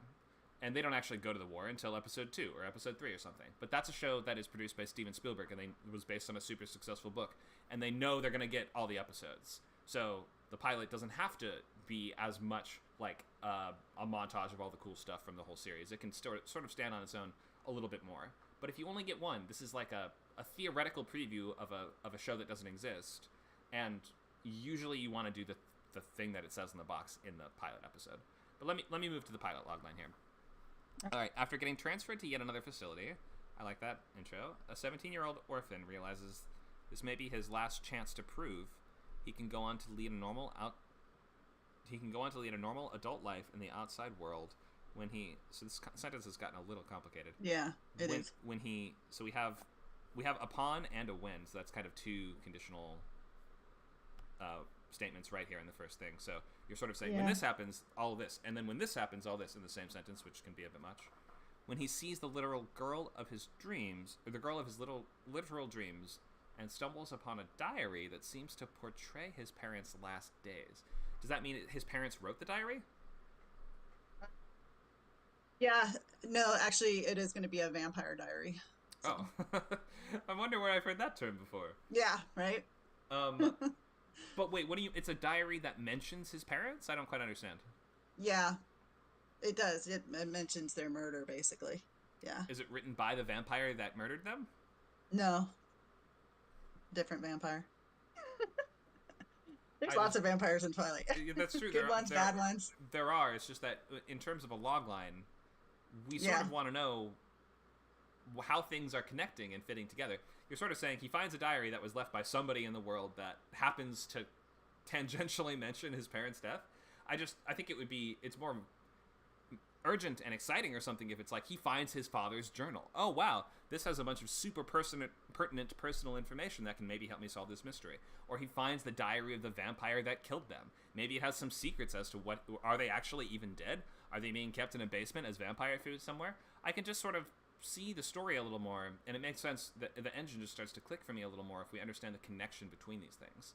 If it just sort of sounds like he happens to find this thing. It's the diary of the girl of his literal dreams. Oh, okay. You probably want to mention that then. Okay. And I'm guessing there's some sort of magic reason why he's seeing her in his dreams or whatever. Yeah, but, werewolves can connect. Right. So is he in... You say he's transferred to another facility. What does that mean, facility here? Like it's like one step closer to a psychiatric ward. They're still like evaluating him. Oh, so he's like a ward of the state. Okay, you know? So he doesn't live free on his own. He lives in a state-sponsored... He's a ward of the state, yeah. So. Oh, okay. So he lives in like a short-term facility? Yeah, whatever facilities will take him as an orphan, right? So, especially one that seems to be going crazy. Right. His last chance to prove he can go on to lead a normal life in the outside world. Why would that be his last chance to prove he can be an adult when he sees a girl? It's not because he saw the girl, but because he keeps talking about that he thinks he's a werewolf. That's why he's getting to this more psychiatric level facility that is evaluating him. And is his transfer here, is that the incident that starts the story? Or well, that's where he meets the girl. That's where he meets and the her. diary. Oh, she's a patient as well? Or not a patient, I'm not sure what they're called. She's at the facility. A resident of the... Oh, she's also a resident of the facility. Yeah. Okay. Sorta. Sort of? What is sort of? She can come and go as she pleases. Oh. Okay. So I think just in asking all these questions, I'm unveiling parts of the story that are interesting, but that you just haven't included or haven't really explained in these two sentences. Say that concisely, right? Right. Well, so that's the challenge of doing this, is to include all the relevant information and not include any of the irrelevant information. So, but the important things here, I think, are one, that your main character is living in a facility for, I'm guessing, at least the entire pilot. So, two, the girl that is here is also a patient of that, or not, whatever. I'm sorry, I don't know what they're called. A resident of that facility. Yeah. That's important as well. The idea that this diary is hers is also important. It just seems like we could be tying and connecting these things together. Right now, it feels sort of scattered. But the more I ask questions, it seems like you do have actual answers to these things, and like you do have a better idea of what's actually going on. I think that the the loglines just have to sort of reflect what's really going on. Yeah, also he probably should turn into a werewolf in the pilot, but I think I've beaten that horse to death, basically. But Okay. anyway, hopefully that gives you some pointers, at least, when you're describing the show, or when you, like, just pitch the pilot in a sentence or two. It should basically describe what we're going to see. So if it's like, oh, this guy moves to a new town. Well, it's not really him moving to a new town. It's sort of him being transferred there, I guess, isn't it? It's about a guy living in a halfway care facility who thinks he's a werewolf. And when he starts to, I don't know, befriend this strange girl that he sees in his dreams, he starts to piece together the clues to his parents' murder. Something like that sounds like what the show that you're doing. But I'm guessing also he's going to have to, struggle to control his werewolfness or whatever. So I hope that, I realize I just gave you like 100 different things to think about, but hopefully that just sort of starts pushing you in the right direction and helping you to simplify and streamline this in such a way that what we're describing is actually what you're going to be delivering. Yeah, well, it does clarify that a pilot is a little bit more than just an intro or like a kickoff. It has to have more substance. Yeah, it's tricky. Pilots are usually one of the people's least favorite episodes of the entire show, because it's usually written before the rest of the series is written, so things might change. Sometimes actors change, but the point is that people develop a pilot so long before they work on the rest of the show, because that's the thing that sets the formula for what the rest of the show is going to be, and it sets all the expectations of the kinds of show that this is, because whether or not the pilot tests well is very indicative of if the rest of the show is going to do well. So that means we have to not hold the best stuff back, and you have to, in fact, include as much of the best stuff as possible in the pilot to get people hooked. Excuse me, I have the worst hiccups today. You got to get people hooked and get them coming back and get them committing to, I need to see what happens next. So, yeah, but a lot of the best stuff has to be right front-loaded in the first episode. Okay. Any questions on this?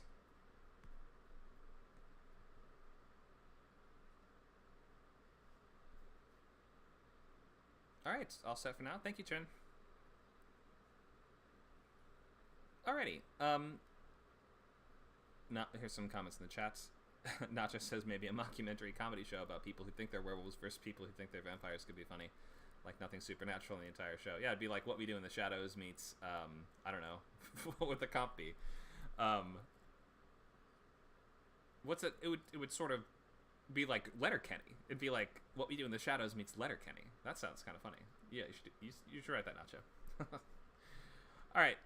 So we have 10 minutes. I have time for one more logline. I could do Carmen's, or we could do somebody else if they have one that they have been holding back on, or they want to share, or maybe you just have questions you want me to tackle. If nobody has any questions, I will do Carmen's logline, or if we don't get any others. Does anyone have something to share? A question or a logline to post?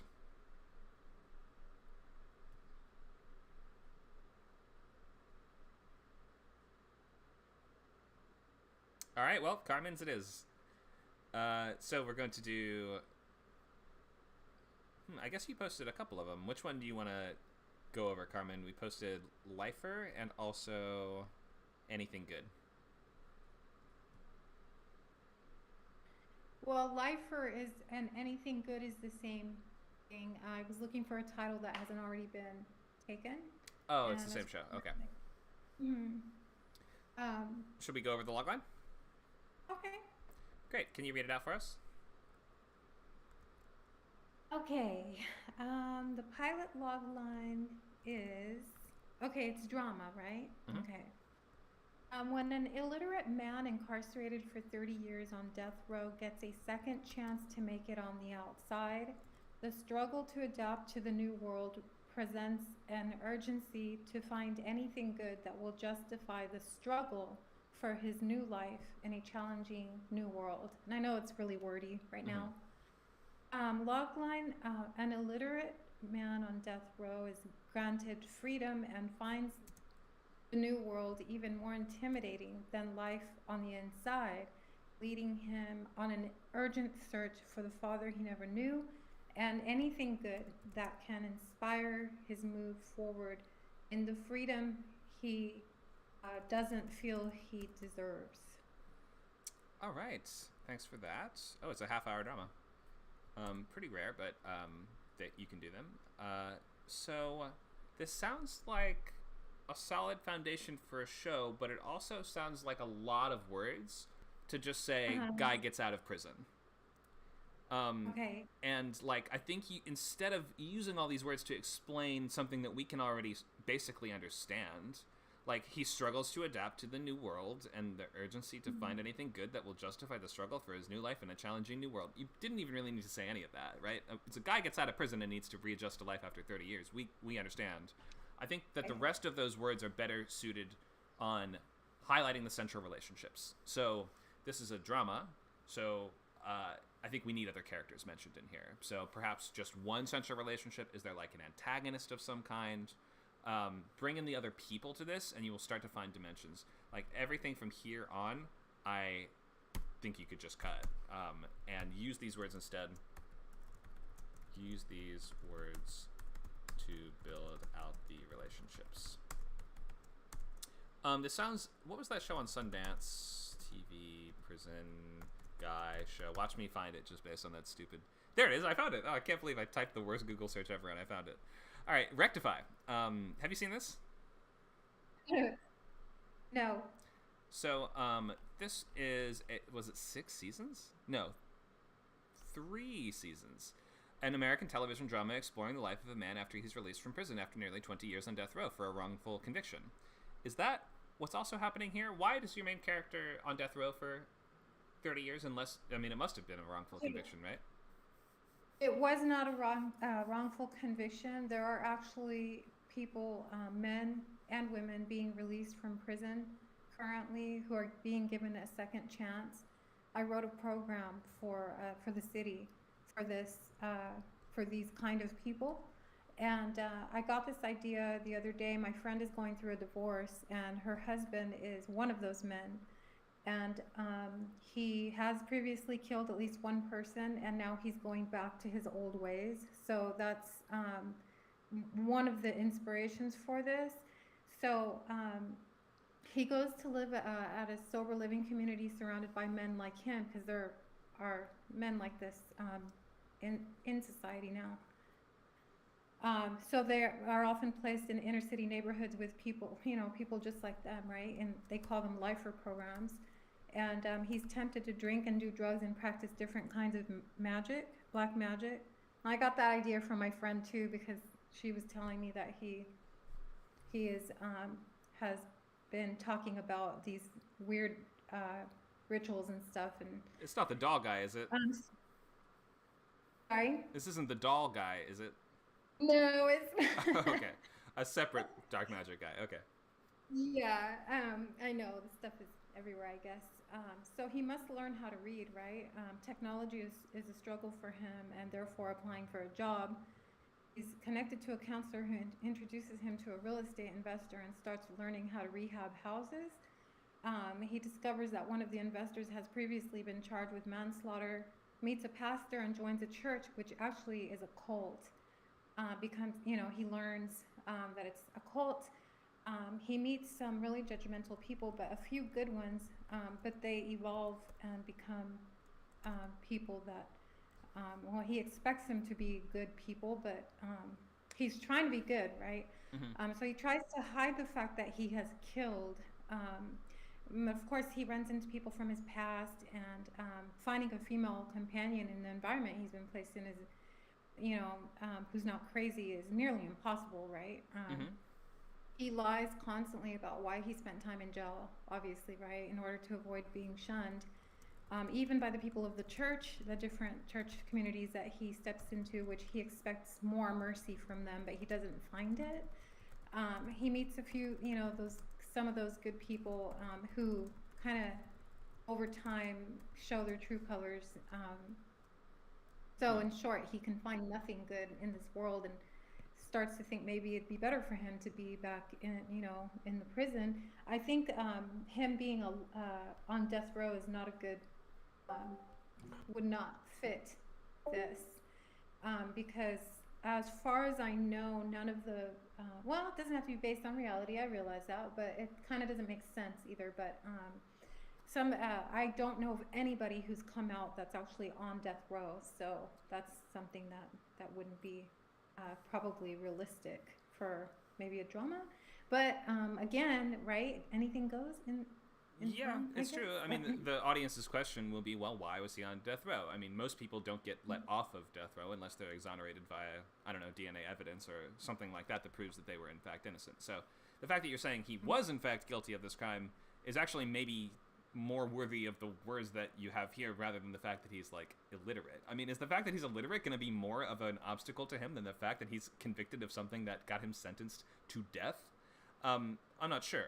So it feels like just the weight and the importance of certain things are maybe could be adjusted here a little bit. I have a little more feedback on this, but let me just, before people start leaving, because we're almost at the end of class, I just want to tell everyone that you should sign up if you have not already done so for Script Camp. You can go to scriptcamp.net/membership and sign up for your free trial. That's 2 weeks of as many classes and programs and workshops as you want. So definitely, if you are interested in this and you've enjoyed today's class and want to do 5 more weeks on this pilot, we're going to take you through writing it from beginning to end. This is like how to write a pilot 101. Please sign up, scriptcamp.net/membership or /classes if you just want to buy this one course on its own. But you might as well sign up for Unlimited, because then you can do so many other cool programs, and we're adding new stuff all the time, adding new classes, new instructors, new topics, new guests. So yeah, please sign up and check it out, and we'll be glad to have you. Okay, so let me just finish feedback on this, then we'll wrap up for today. So, on Anything Good, this is only 30 minutes.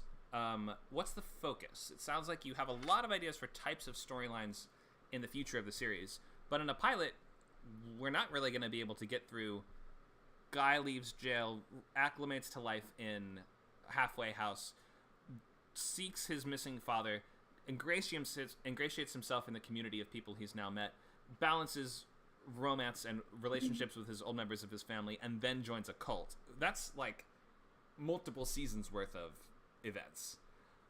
So Oh yeah, that's what I was kind of just putting out the ideas that I have for an entire season, I guess. Right. So maybe just in terms of the logline and for the series and for the pilot, just try to find that specificity. Like, what are these first few episodes about? Like, is it going to be about the search for his father? If that is going to be like the focus of the pilot and just like a really big factor of the show, then the loglines should just reflect that a little bit. You say he's going on an urgent search for the father he never knew. Why is it urgent? What is the actual ticking clock? Or, like, I'm not sure. After 30 years, you'd think he'd be okay. But, so what is motivating this reunion?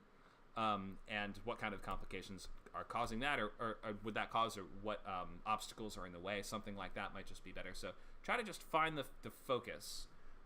If it's going to be mostly about that search, if it's going to be more like a mystery where he's searching for his dad, if it's going to be more about him meeting people in his new community, or maybe it's about this cult storyline that might be more of a mystery thriller or something like that. So, excuse me.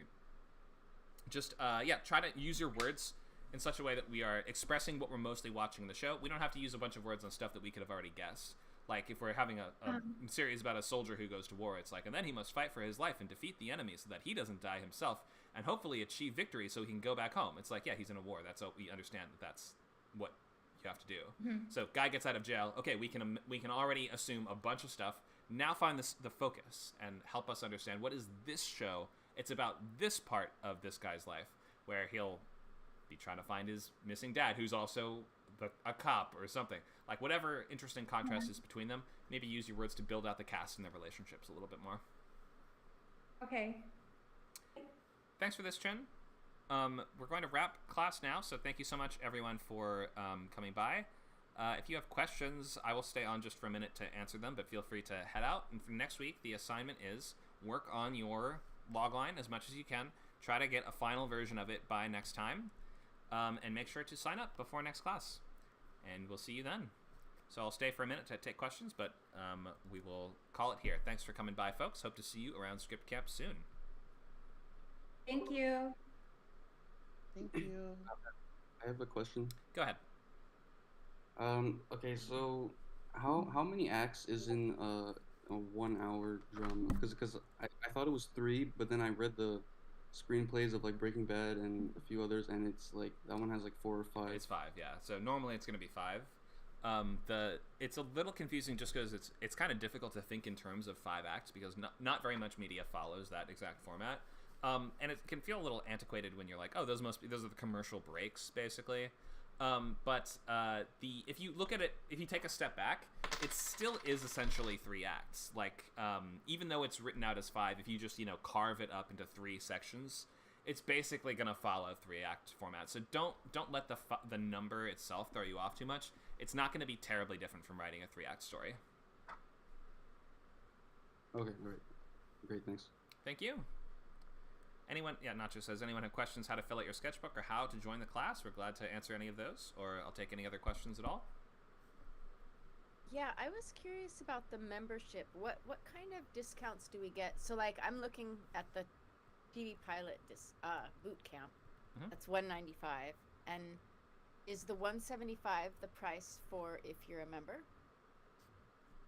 or that's just the sale price, or how does that work? Go ahead, to Nacho. purchase the TV Pilot Bootcamp by itself is $175, Okay. or the membership is $49 a month. So it's a little bit better deal with the membership, and you can attend all the classes, and also there is a discount. So you don't have to pay for the class if you're a member, or That's do you right. have Exactly. To Unlimited includes all the classes, and it includes a discount on coverage or on wow. script consultation. So Okay. let's see. Yeah, if you're an unlimited member, you go to everything on the server. It's like an all access ticket. What do you call it? Okay. All access pass. Got it. And then so you pay per month. So like if I did this 5 weeks, I'd pay obviously at least 2 months. Or do you pay for a year's worth? Or how does that, like, do you commit to a year, or can you pay month to month, or how does that work? Yeah, the year is a little bit cheaper. It's actually like $29 a month for the Okay. year option. But if you're you just go- kind of testing it out and you're kind of like not quite sure yet and you're still figuring things out, yeah, I would do so- maybe the month to month, or That's fine. Yeah, I don't think we've had anyone buy Okay. a full year yet, but Yeah. it's an option. okay. when you sign up, there's no charge. It's a 2 weeks free trial. You can try whatever you want, Oh, I see. and then Okay. after the 2 weeks, if you want to continue, then it's $49 a month. Oh, that's cool. Mhm. Okay. So yeah, so I would want to sign up before obviously the next session for this. Unless I decide I want to do the rewrite, but I think this is better. It- Try something. So it includes the rewrite class as well. It includes all the Okay. classes. So. Yeah, and they Oh, cycle so- they cycle around. So like if Right. if the rewrite class has already started, you can just wait a few weeks and a new one will get going. Got it. Okay. Okay. That's good. Thank you so much. Great. Thank you. Great course. Thank you. Awesome. Thanks Okay. for coming by. Bye. And- Did you just back on that other slide, with the consultation versus the script proofread? Can you kind of go into the differences of like what you do in each? Like, would you want both perhaps even, or does one is one more comprehensive, or? So for proofread is more common. When I have had people buy this before, it's been non-native speakers who just want to go through and make sure that all the phrases and punctuation and everything are making sense. It includes a markup of your pages and also just ensuring that your text is like clear and the dialogue is natural. And we're fixing any formatting issues on the page. So if you're worried about the words themselves just not adding up and making sense, then proofread is probably the best choice. Consultation is going to include like markup of all your pages, so I go through and leave sticky notes throughout the script, and then you have a half-hour call where I go over the biggest points, and you can ask whatever questions you want. Okay, thanks. That helps. Sure. Any other questions from me or Nacho? Also, in about 1 hour, we have table reads starting up. Mhm. So we're going to be doing student scripts and reading through, reading parts. And we have kind of like a reward system here on the server where if you read some parts or you give feedback, you get what we call script coins. And then you can use those to get like free stuff. Like you can get a coffee cup or, script camp t-shirts and stuff like that. So yeah, if you're around, this is going to be starting in about 1 hour. This is the table reads, and we do this every Sunday, so you can always join us later. Thanks, folks. If there's no questions left, we will call it here. Last questions?